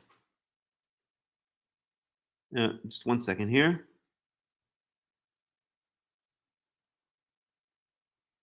Right. Yeah, so it doesn't even mention that she enters a state of impurity. It just says that she's in her nidah, in her feeling of disgustingness, for 7 days. And then things that she sits on or lies on or sits on, they become impure, and then someone else can contract impurity, okay? So it doesn't even explicitly mention that the woman herself enters a state of impurity, but we can assume that, right? Because anything she lies on or sits on enters a state of impurity. So she herself, even though it doesn't mention it explicitly, I think it's just understood and taken for granted that she enters a state of impurity. But what's interesting about this state of impurity is that there's no remedy for it at all. Okay? There's just no remedy. After the 7 days, it's over. It just lasts for 7 days, and that's it. She doesn't have to bathe herself after the 7 days. Okay? And she doesn't have to wash her clothing after the 7 days. It doesn't even mention clothing here. She doesn't have to bring a sacrifice for sure. And one thing that she definitely doesn't have to do, as I said, she doesn't have to bathe herself, right? This is in contrast to the rabbis who say that a woman, after she exits her regular menstrual period, which they extend for 14 days, by the way, or 7 days after the flow stops, right? That she automatically, after those 7 days, as long as the blood has already stopped flowing within that 7 days, then that's it. She's out of her impurity automatically. She does not have to go to mikvah. She does not have to bathe herself, go to mikvah. She does not have to wash her clothes. She doesn't have to bring a sacrifice. Nothing. Okay? And this, again, is in vast contrast to the rabbis who say that, I now have to remember exactly what they say, but I believe they say it's for 2 weeks, right? And then at the end of 2 weeks, then she has to go to a mikvah. I don't think they say 7 days after the flow stops. I think they say straight out 2 weeks, okay? So a woman stays, I think they count 14 days, and then at the end of 14 days, meaning half the time, half the month, she is considered to be, non-touchable or basically out of commission, right? Which is ridiculous. I mean, there's a lot to say about that, and I won't get into all of it right now, but what the rabbis do is they extend this 7-day nida period, the 7-day menstruation period, with nothing necessary to exit the menstruation period in terms of uncleanliness and cleanliness, right? No act has to be done by the woman at the end of the 7 days to get back into a state of cleanliness. Nothing. It just automatically happens after 7 days. That's what the Torah says here in Leviticus 15:19. Okay? The rabbis extend it to 14 days, which, by the way, those extra 7 days can, in some women, they can interfere, or they can extend into a woman's period of fertility. And there have been cases, some women, so most women, they're going to reach their peak fertility about 7 days after menstruation ends, but some reach it a little bit before. And according to the rabbis, so let's say the woman reaches her peak fertility, a particular woman reaches her peak fertility 5 days after the beginning, or 1 week in her menstrual period, and then another 5 days. So let's say 12 days after the beginning of her menstrual flow, okay? Or 5 days after the end of the menstrual week, shall we say, okay? Then she may already be at peak fertility, but according to the rabbis, her husband cannot touch her at that point, because the rabbis extend the nida period, they extend the menstruation period to a period of 2 weeks. And then at the end of those 2 weeks, what the woman has to do is go to mikvah. She has to bathe herself, okay? So the rabbis have actually, by instituting this addition to the Torah, right? Lo tosif lo ligroa, right? Lo tosif lo tigra'u. Okay, don't add and don't take away from the Torah. They added to the Torah. They added another 7 days to a woman's menstrual cycle, basically, or to her period of nidah, to her period of separation from her husband. And in some cases, that has caused infertility, or that has caused the inability of women to have babies, because by the time that those 2 weeks are over, she's already past her peak fertility point. Okay, and so the rabbis are actually, by extending the nida period from 7 days, as the Torah calls for here in Leviticus 15:19, by extending it to 2 weeks, they are actually causing infertility, or they are causing some women to not be able to have children, because they're very sensitive to that time of peak fertility. And this is a known phenomenon, and it's a big problem. It's disgusting, quite frankly, because it's an addition to the Torah, which is causing some couples to not be able to have children. Okay, and basically what they do, as we'll see here, we're going to talk about now a zava, irregular flow from the vagina. Okay, And that's essentially what the rabbis do. They take the nidah and they turn it into the zava. They take the regular flow and they turn it into the irregular flow. Why? Just to be extra safe, but they're causing a lot of problems. Okay, first of all, they're causing separation between husband and wife for not just for the menstrual period, not just for 7 days, but for 14 days, meaning half the time that the couple is married, they're not allowed to touch each other. Okay, they're not allowed to have relations or even touch each other, according to the rabbis. Okay. And on top of that, what they're doing is in some cases causing couples to not be able to have babies because that second week is extending already into the peak fertility point of some women. Okay.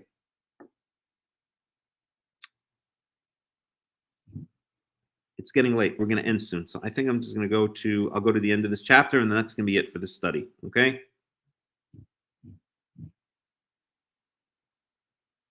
All right. Okay, we did that. So we're now in verse 25. So now we go to irregular flow from the woman's vagina, irregular flow of blood, irregular flow of blood from the woman's vagina. And that's verse 25. Isha ki yazuv zov bama yamim rabim.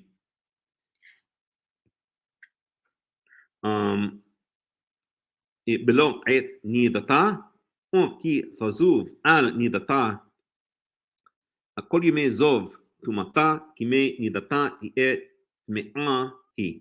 Okay, so woman, ואישה כי יזוב זוב.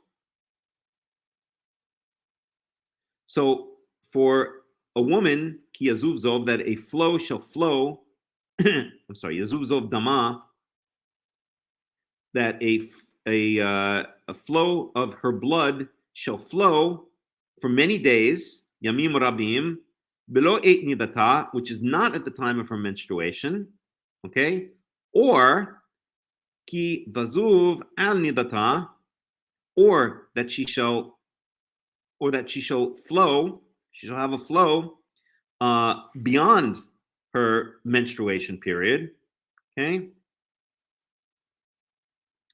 In both of those cases, and I'll reiterate the cases in just a second, kol yemei zov tumata kimei nidata. All the days of this irregular flow, kol yemei zov tumata kimei nidata. Her uncleanliness shall be like the days of her menstruation period. Okay, tiet meahi, and she shall be in a state of uncleanliness. Okay, in an unclean state. So we're talking about two situations here. Okay, number one, that blood or perhaps other liquids, right?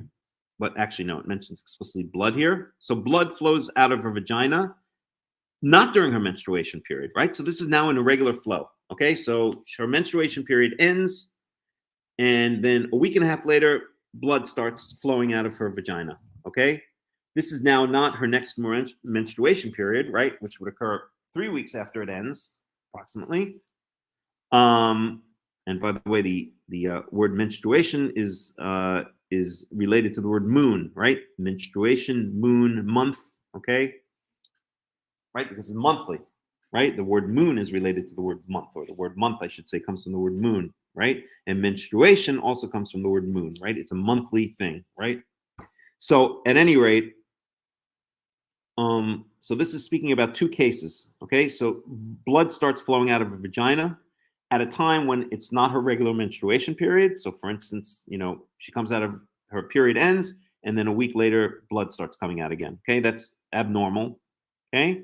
Or kitazuv al nidata, or the blood doesn't stop by the end of those 7 days. It's her menstruation period, the blood starts flowing. By 7 days, it's all the whole mess is supposed to be all done with, cleared up, and she's supposed to be now happy again and moving towards fertility and ready to go. Let's put it that way. But in this second case, an irregular thing happens, and the blood keeps flowing past that 7 days, right? It's like the menstruation period. It's not normal. It doesn't end within 7 days, which is the average time, right? The menstruation period should end, that the period should end. But now the period keeps on going beyond the 7 days, and that's also considered irregular. And in both cases, okay,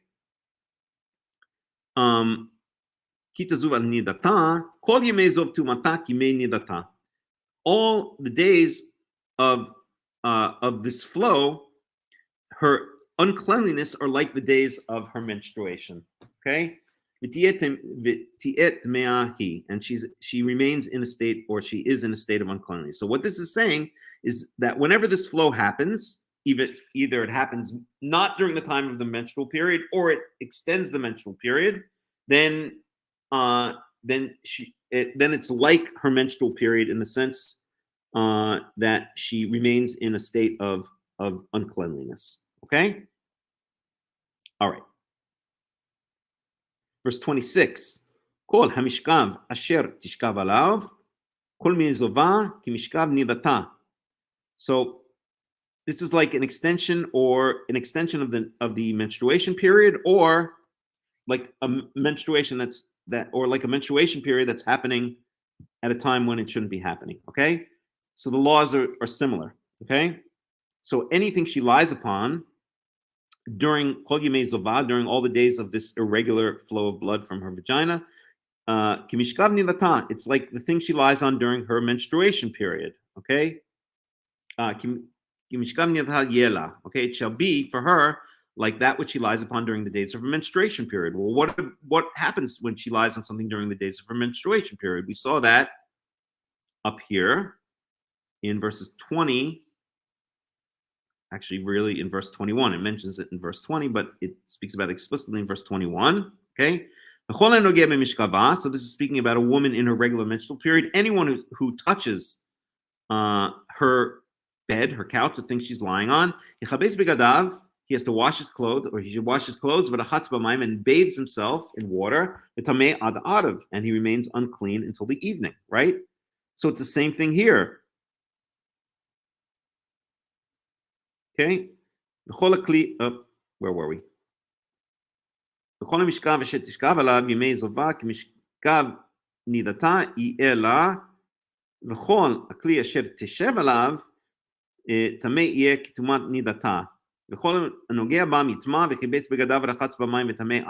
Right? So this is what it's saying here, that during a regular menstrual period, if she sits on something and then someone else touches it, he becomes unclean. If she lies on something and someone else touches it, the person who touches it becomes unclean. In order for that secondary person, to get out of his uncleanliness, he has to do two things and then wait until the evening. The two things are he has to wash his clothing and he has to bathe himself, and then he waits until the evening, and now he's back in a state of cleanliness. What these verses are saying is that same rule applies if the woman is a zava. If this happens outside of her, if the menstrual period is extended beyond 7 days, or if there's a flow of blood not during her regular menstrual period, then it's the same rules. Okay, whatever she sits on, whatever she lies on, becomes impure, and anyone who touches that which she sits on or lies on, he becomes impure. And in order to get out of that impurity, he has to bathe himself, wash his clothes, and wait until the evening, and then he exits from that impurity, the same as it would be during the woman's regular menstrual period, as we saw back in whatever verse it was. Okay? So that's that. Okay? That's verses 19 through 27.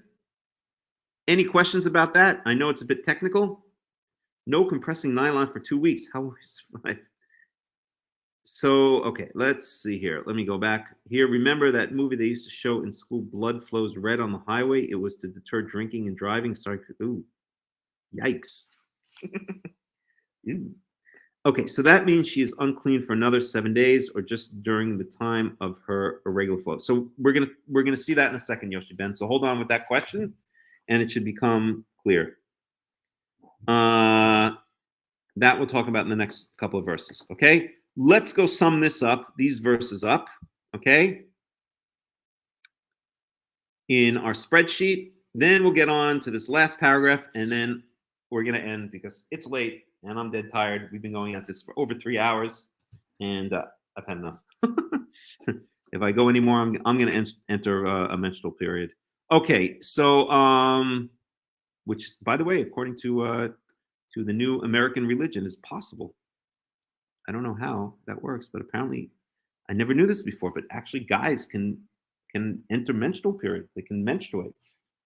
Go figure. Never knew. Okay, so at any rate, okay, back to planet Earth. Excuse me, I have a meeting back on planet Earth, as my friend always used to say, quoting Woody Allen from which movie? I think from what's the name of that? From Annie Hall. Okay, so let's sum all of this up. So we have to go to our spreadsheet here. So now we're talking about female menstrual cycle, female menstruation, female period, menstrual period. Let's go female menstruation, okay? Menstruation is enough? Well, just to specify that we're speaking about females here. Okay. As opposed to here, male. I mean, I could have just used the word ejaculation instead of male ejaculation, but okay, we'll do the same thing. Female menstruation. Okay, what color should we make this? I guess red is the obvious choice. I don't know. All right, we'll make it, that's too dark. Okay, a little bit lighter. Okay, good enough. All right, so yeah, Leviticus 15:19.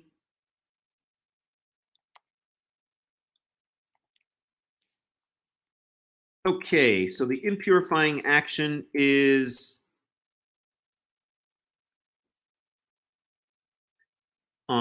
that a woman starts menstruating.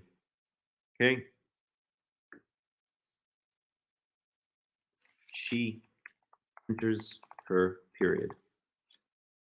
Okay, the purifying action.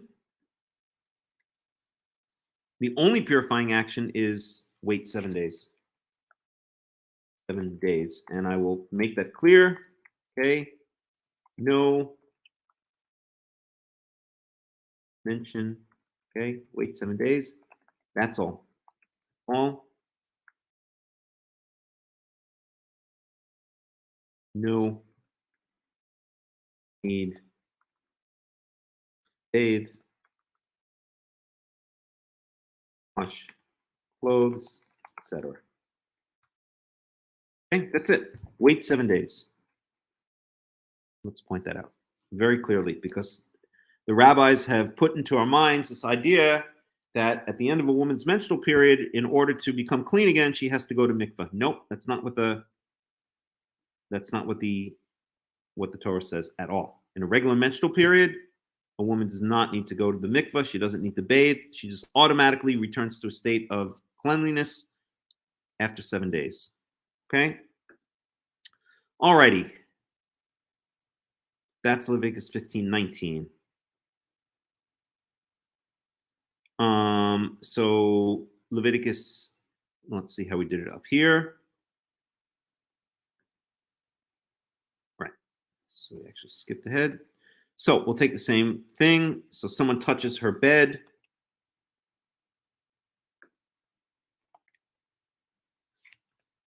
Actually, I can just copy and just change to his, her. So it's the same thing here, right? Someone touches, so let's copy all of these, and then we'll just modify. Okay, so this is first of all 33. 34.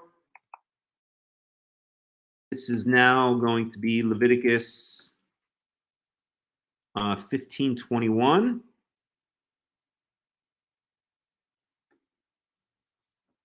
15:21. This is female menstruation. This is going to be female menstruation. Okay.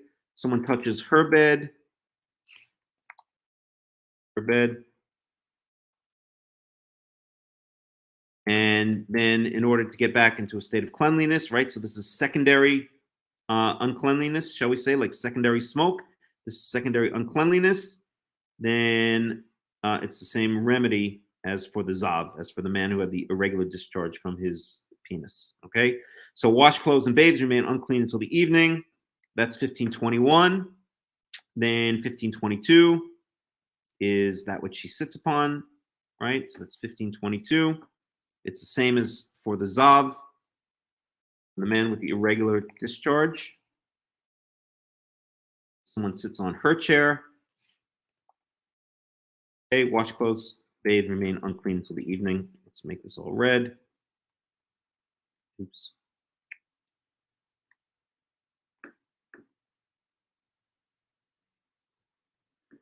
Okay. So that's that. All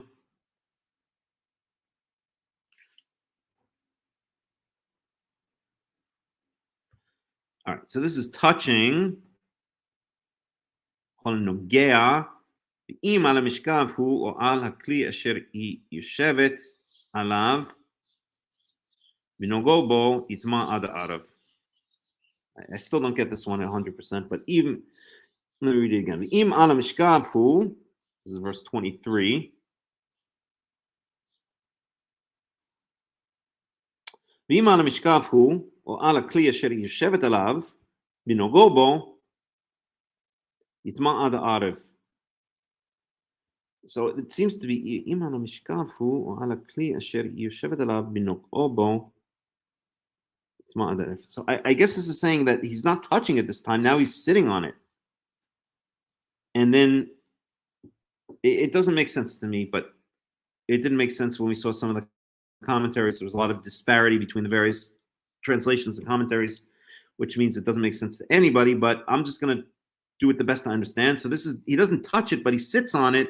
And then for some reason, he's just unclean until the evening. He doesn't have to wash his clothes, doesn't have to it doesn't make any sense to me. I'm going to put a big question mark on this one, but I'll do it to the best of my understanding here. So this is Leviticus 15:23.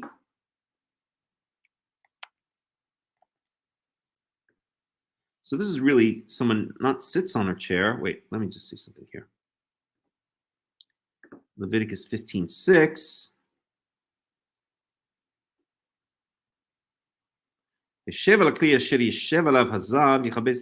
Okay.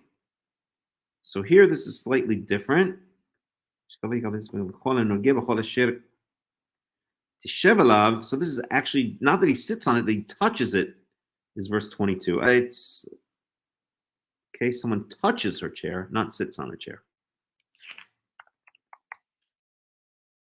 Okay, so here someone touches her bed, someone touches her chair, not touches on her chair. And then here,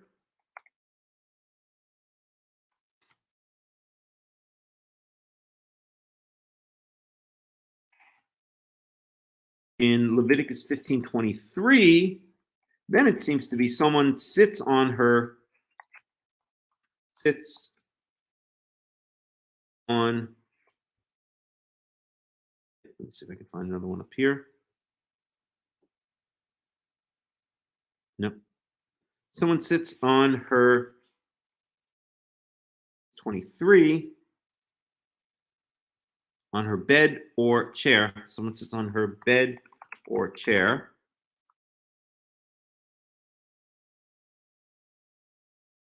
And it just remains unclean until the evening, which doesn't make any sense to me, but unclean until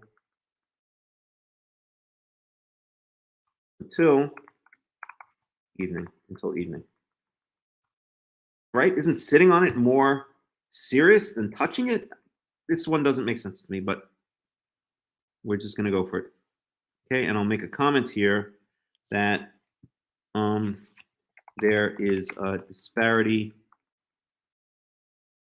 translations and interpretations for this verse, and it is not clear why sitting requires a less severe or less of a remedy than merely touching. Okay. I'll just make a comment and we'll leave it at that, because otherwise we'll be here forever. All right. Okay, that's that. So that's 15:23.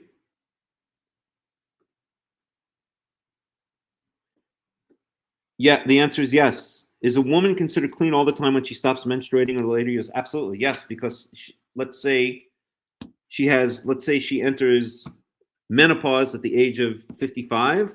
Let's say she has her last period when she's 55 years old. Let's make up an age, okay? After that, she exits her period. If it's a regular period, she exits her period after those 7 days, and that's it. If she doesn't menstruate again, then she does not enter back into that menstrual cycle. So she cannot become impure. She cannot enter a state of uncleanliness if she's not from due to menstruation. If she's not menstruating, absolutely. If there's no blood flowing out of there on a monthly basis, then she's not entering into a state of impurity from menstruation. She may enter into a state of impurity from other things, right? So, for instance, touching a dead body or touching the bed on which a man who had a irregular discharge from his private parts has sat, or having intercourse with a man where he ejaculates. Those will all cause a woman to enter into a state of impurity. But for sure, if she's not menstruating when she reaches menopause, right? Menopause means the pause of menstruation, right? Then she cannot enter into a state of impurity, into a state of uncleanliness each month from menstruating, because she's not doing it. It only has to do with that flow of blood. Once the flow of blood stops, then that way of becoming, or that cause of becoming unclean stops as well. Okay, verse 24.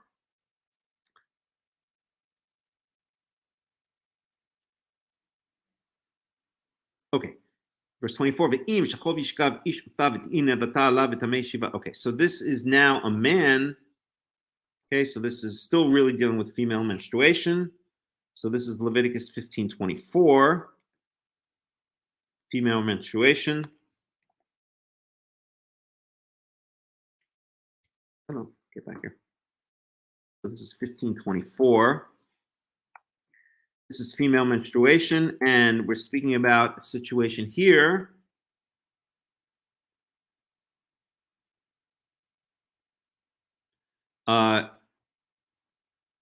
A man has sexual intercourse with her. Okay.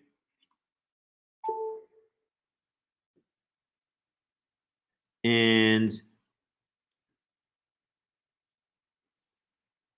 he must wait 7 days. So then he becomes as if menstruating. He enters, I'll put it like this. He enters menstrual impurity. Let's put it this way. Yeah. He enters, quote, menstrual impurity, and waits 7 days. Okay, that's what happens. He has to wait 7 days. It's like he's now having his period. If he has sex with a woman while she's having her period, then it's like he starts his own period for 7 days. Okay? All right. That's that. All right. That's Leviticus 24. Now in Leviticus 25, now we have a regular discharge from a woman. So we're going to put that as male discharge. We'll put this as female discharge. Okay, female discharge. And it's really blood it's speaking about. So female blood discharge. I don't know. Blood discharge. Okay, I have to make this column wider.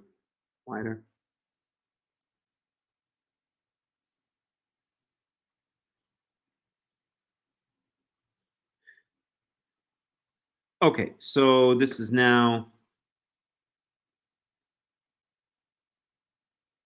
let's do it this way. Female discharge. I'll put in parentheses blood. Okay, have to make it wider again. And this is now Leviticus 15:25.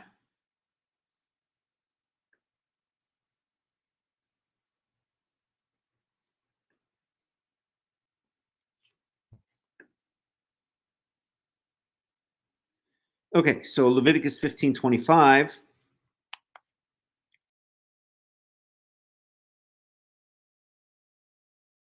Okay, so she enters a state of impurity. Okay, and like with the male discharge, we're not going to get the remedy for her until later verses, right? But now we're going to talk about secondary uncleanliness or secondary impurity. Okay.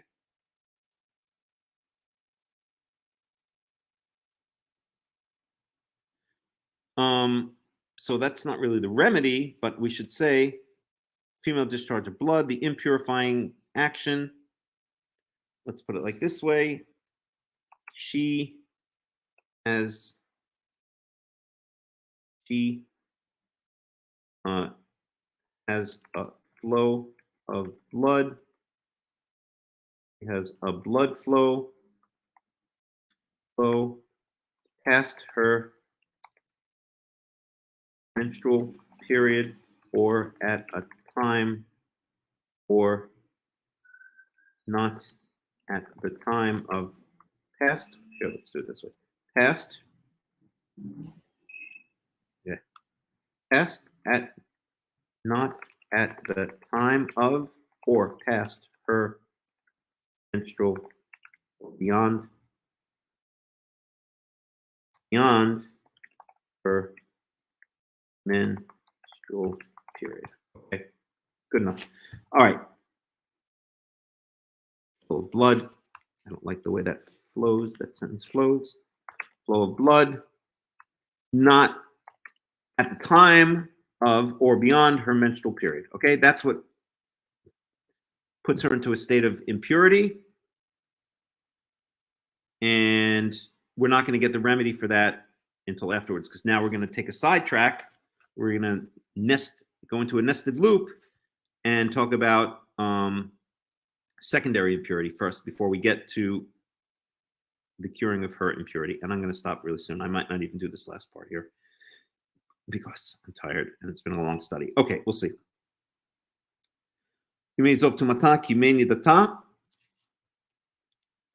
Okay, so purifying action we're not even going to get into. But what we do see is we have the same thing, that anything she lies on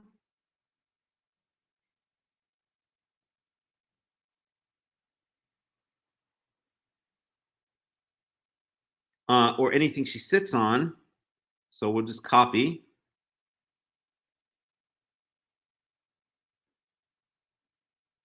So really these two are lumped together this time. So in this case, it's going to be, so this is female discharge blood. This is now Leviticus 15:26. כל המשכב אשר תשכב עליו כל ימי זובה, כי משכב נידתה יהיה לה, וכל כלי שתשב עליו טמא יהיה כטומאת הנידתה, וכל הנוגע בה מטמא. Okay. So we're going to do this. So this is touching, right? One second.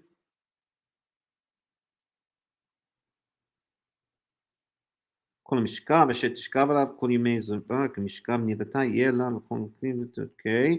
כל הנוגע בם. So it's really 27. But it really starts here. So we'll say 26. So this is really Leviticus 15:26. Okay, I forgot my numbering. 36, 37. I don't even know why I'm numbering it. Actually, I really don't even need this. I'm gonna get rid of this column.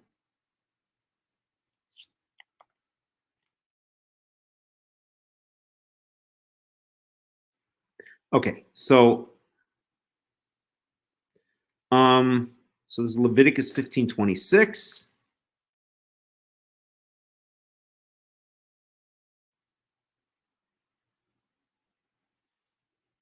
So now we have what's really 15:27. I'll put it as, so that's where we get the specific law for it. So someone touches her bed or her chair. we have to change to someone not touches, not sits on, but touches her bed or her chair. Then we have the usual remedy. Okay, wash clothes and bathe, remain unclean until the evening. And I'll change the colors afterwards, okay?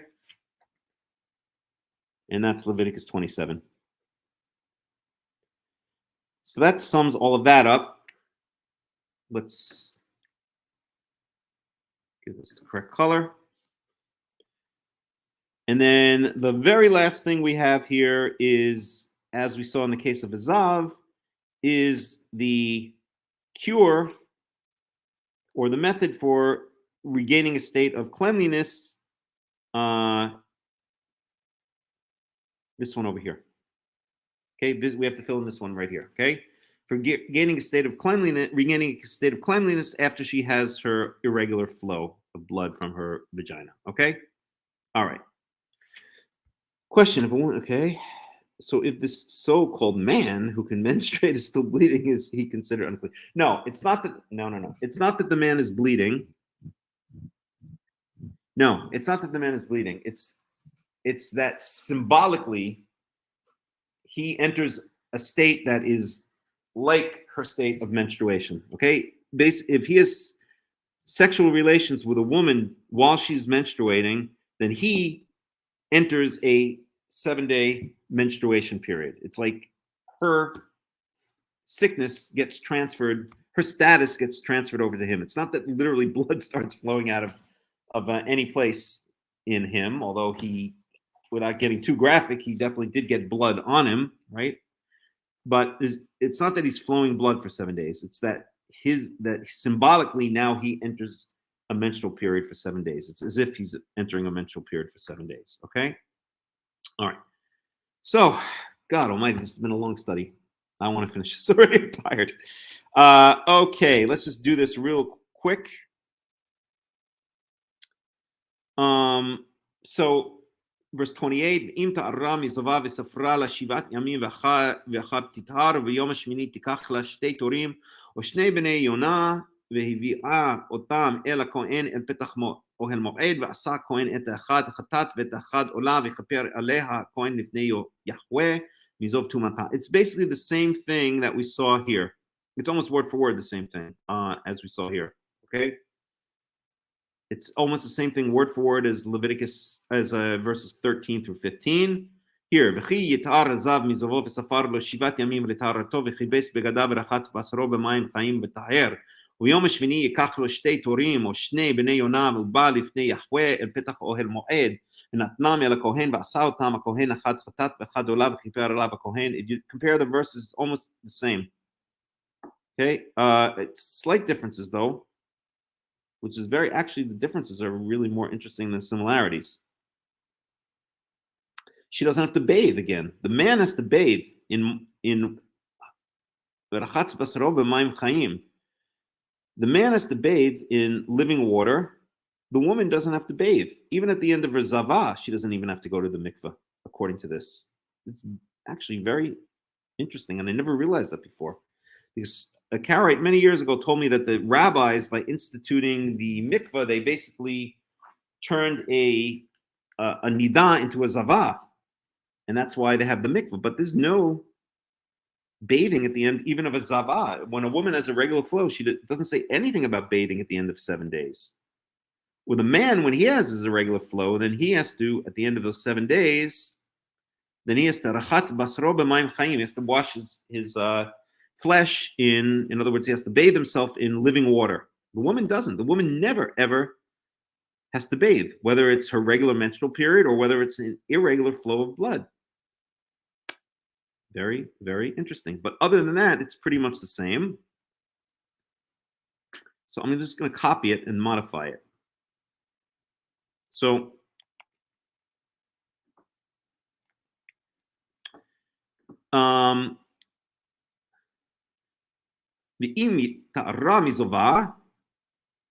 here it says, oops, וכי יטהר הזב מזובו וספרה לה 7 ימים. So it's the same thing, אחר תטהר, and here it's, I'm sorry. וספר על 7 ימים וטהרתו וכיבס בגדיו רחץ בשרו במים חיים וטהר. 7 ימים ואחר תטהר. Yeah, she doesn't have to. Okay, so let's go back here. Okay, once the discharge clears up, then she counts 7 days, and I'll say she does not. She does not have to wash her. I guess you could say that it's implied, but I don't see it here. Wash her clothes or bathe in living waters. 15. As does the male. As does the male. Male with discharge. 15. 13. This way. Okay. I'll give a dash here instead. Okay, she does not have to wash her clothes or bathe in living waters, as does the male with a discharge. Okay.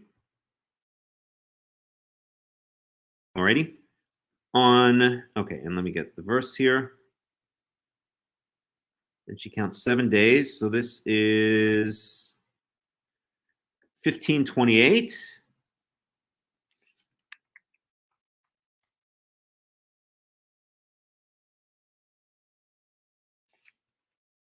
Separate sentence. Okay. Then on the 8th day, then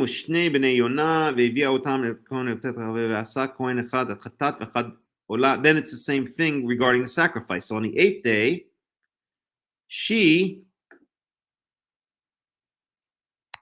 brings 2 turtle doves. That's verse 29.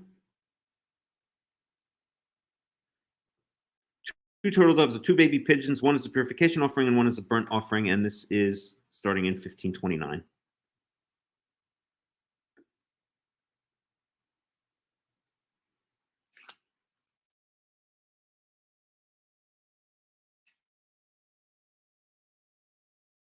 Okay, that's that.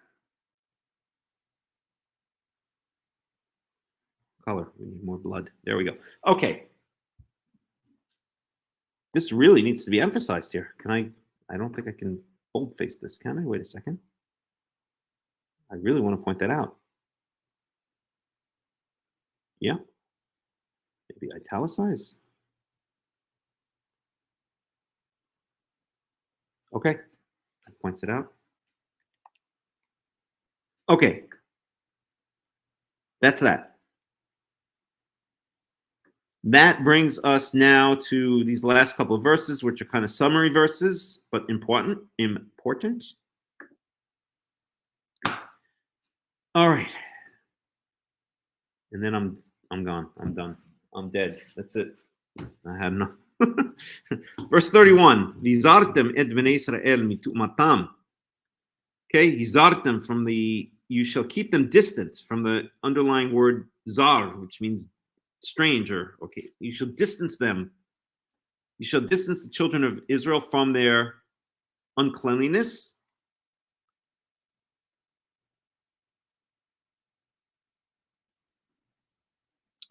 Let's see how Robert Alter translates that one. And then we'll get a little Robert Alter commentary. No, he doesn't even have that much more commentary. 24. That's it. Okay, so how do you translate this one?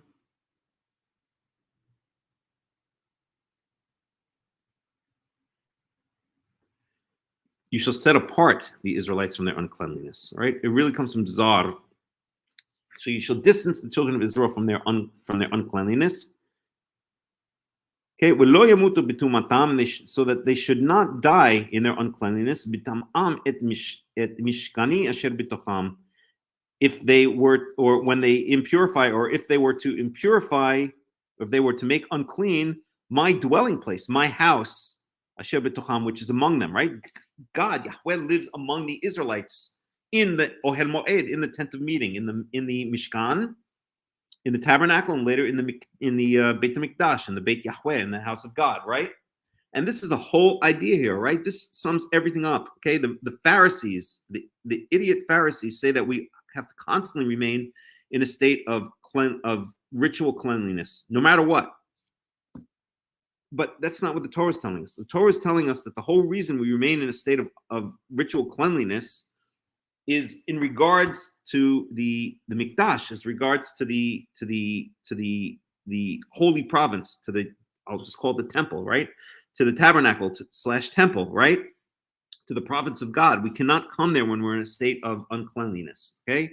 So therefore, we don't have to remain in a state of uncleanliness just walking around the streets. Although I guess you could claim that we have to, because otherwise maybe we're going to pass it on like a disease. It'll spread out, and then someone is going to end up impurifying the temple. I don't know. Maybe I could possibly entertain that idea.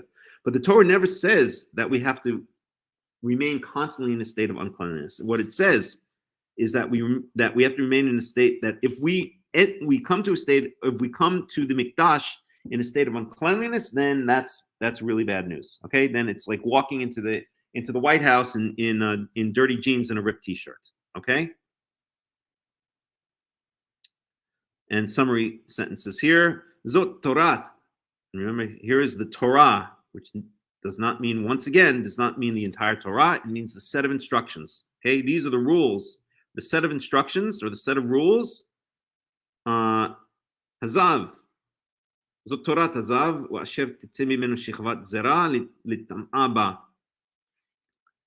This is the rule for the man who has the irregular flow, or for whom out of comes a layer of sperm, an emission of sperm, that he becomes unclean through. Okay, so we're talking about, again, regular discharge, first irregular discharge by the male from his penis, and then regular discharge by the male from his penis, right? Just following the same order that we saw here. A regular discharge for man, okay, and then regular discharge for man, right? This is some kind of venereal disease, and this is just ejaculation, either in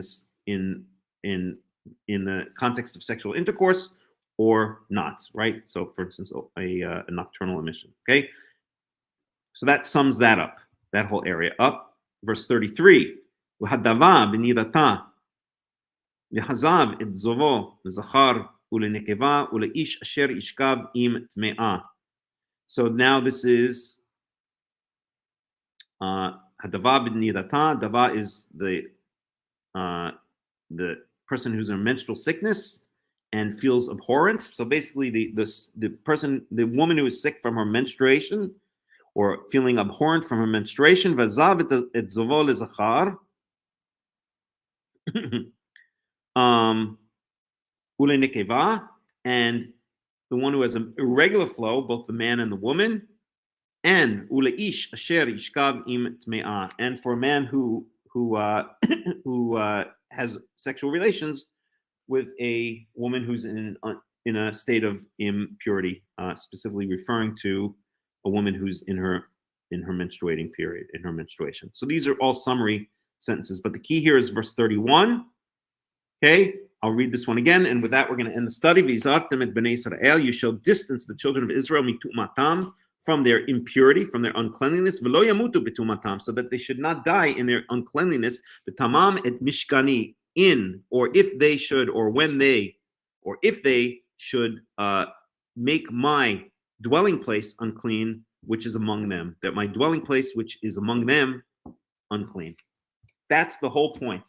We are supposed to be careful with these laws of cleanliness and uncleanliness, because if we're in a state of uncleanliness through these various methods, which we've cataloged partially here, right, because some chapters we didn't get to, through, for instance, childbirth or scale disease, usually translated as leprosy, or male discharge, male ejaculation, female menstruation, female discharge of blood, right?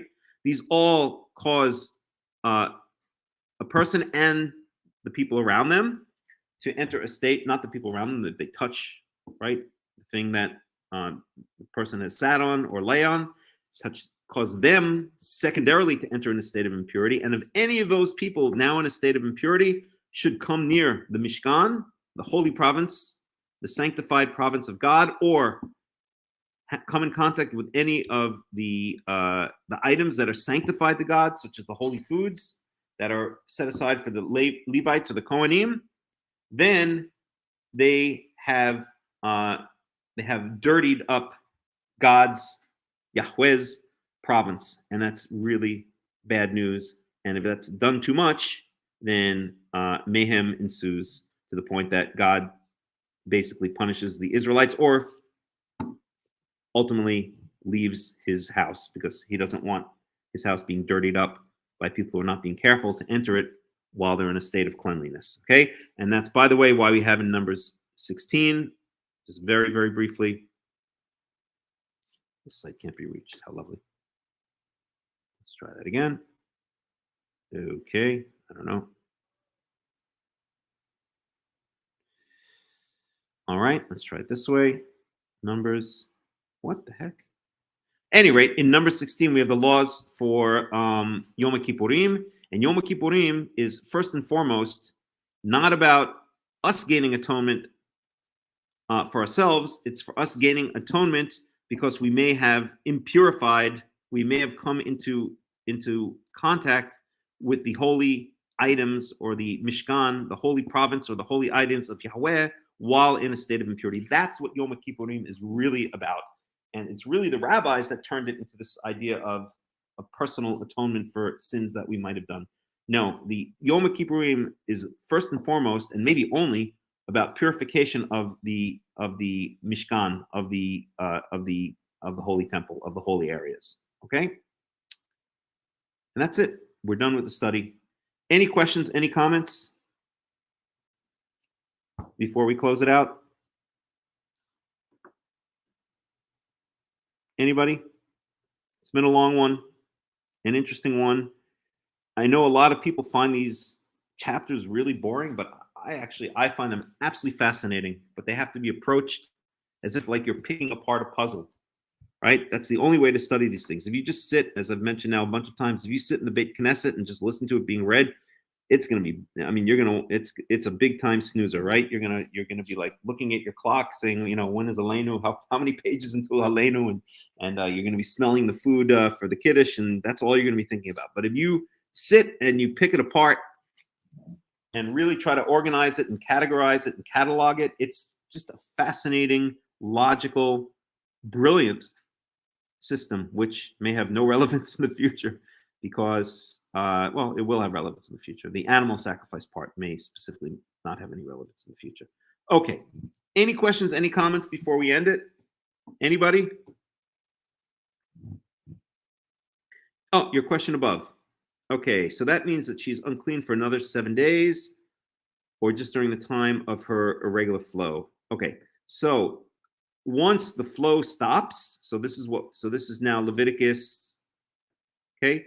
The imtara mizova, so once the flow stops, literally it says once she becomes clean from her flow, but it means once that irregular flow stops.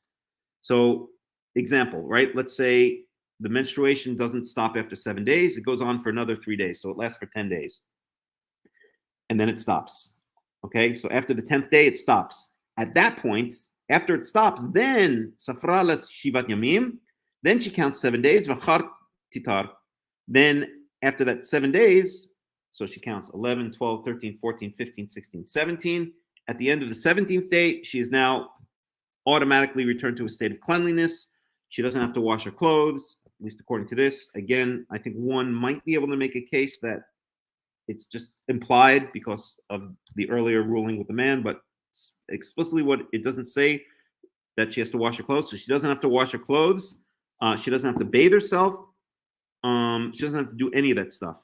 And I think it's clearly not, because with a nidah, she doesn't either. Okay. And then after those 7 days, on that again, the example of the period lasts past the 7 days, an extra 3 days, it lasts 10 days. Then it stops. At that point, she counts 7 days. So at the end of this example, she would be at the end of the 17th day. Now she's automatically returned to a state of cleanliness, but the next day, she now has to bring sacrifices. She has to bring 2 turtle doves or 2 baby pigeons to the Mishkan, and one as a sin offering, and one as a burnt offering, and then that's the end of the whole thing. Okay. So I hope that answers your question, Yoshi Ben. Okay. Any other questions before we end it? Okay, going once, going twice, and that's it. Okay, I wish you all a Shabbat Shalom and a Shavua Tov, depending on where you are in the world. Hope you enjoyed the study. As usual, we'll go out with a little bit of music, and Be'ezrat Yahweh, we'll see you all again next week. This has been Hakham Melech Ben Yaakov of the World Alliance of Qara'im, wishing you a Shabbat Shalom and a Shavua Tov.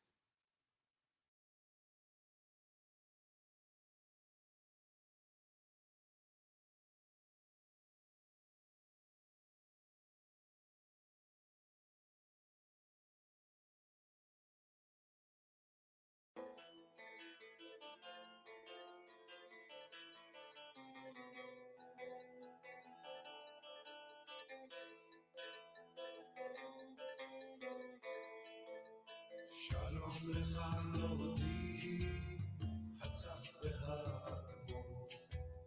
שלום לך מאת, רק אחרי מורימון. שלום לך דודי, הצף והאדמון. שלום לך מאת, רק אחרי מורימון. שלום לבית דודי, לקראת פחות חרוץ, סדר להושיע. מוצלח כבן ישי, רבת בני עמון. שלום לך דודי, הצף והאדמון. שלום לך בעת, רק אחרי מורימון. שלום לבית דודי.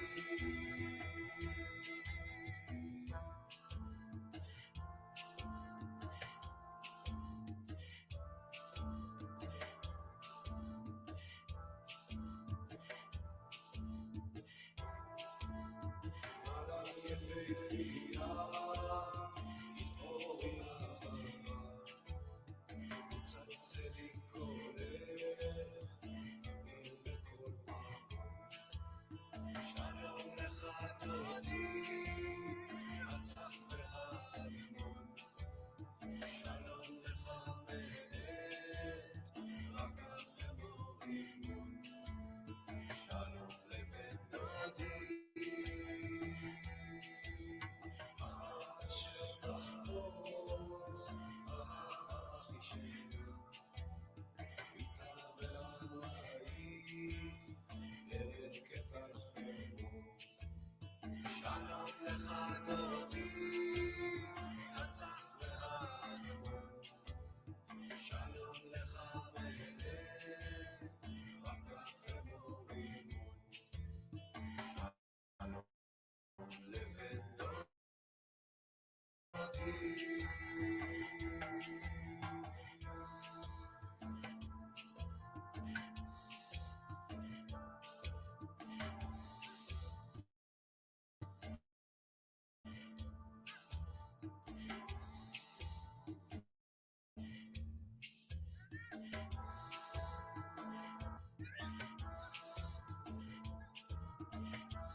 התמונות שבאלבום, ילדות שלא נגמרת, אתה הבן אני האב, ואמא שוב דואגת.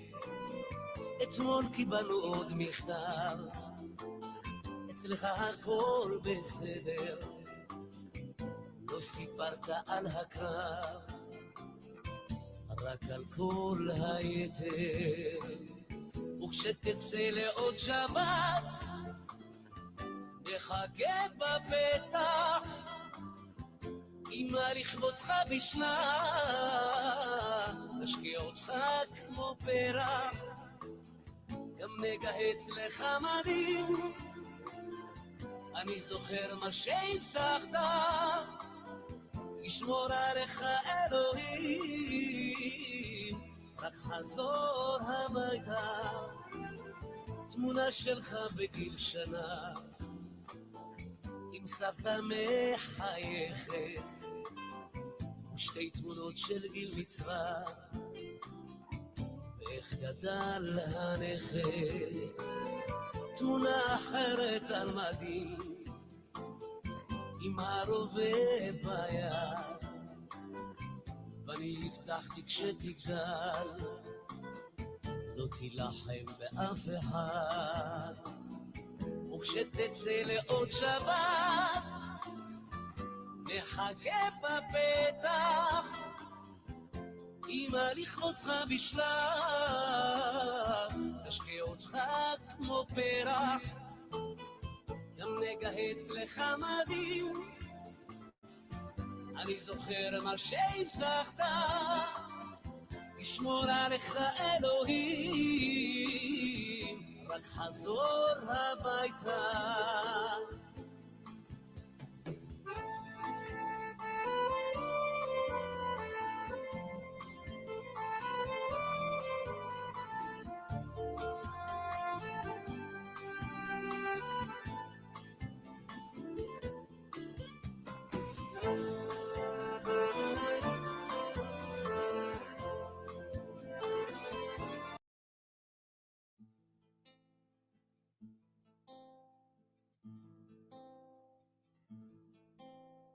שיר למעלות, אשא עיניי אל ההרים, מאין יבוא עזרי, עזרי מעם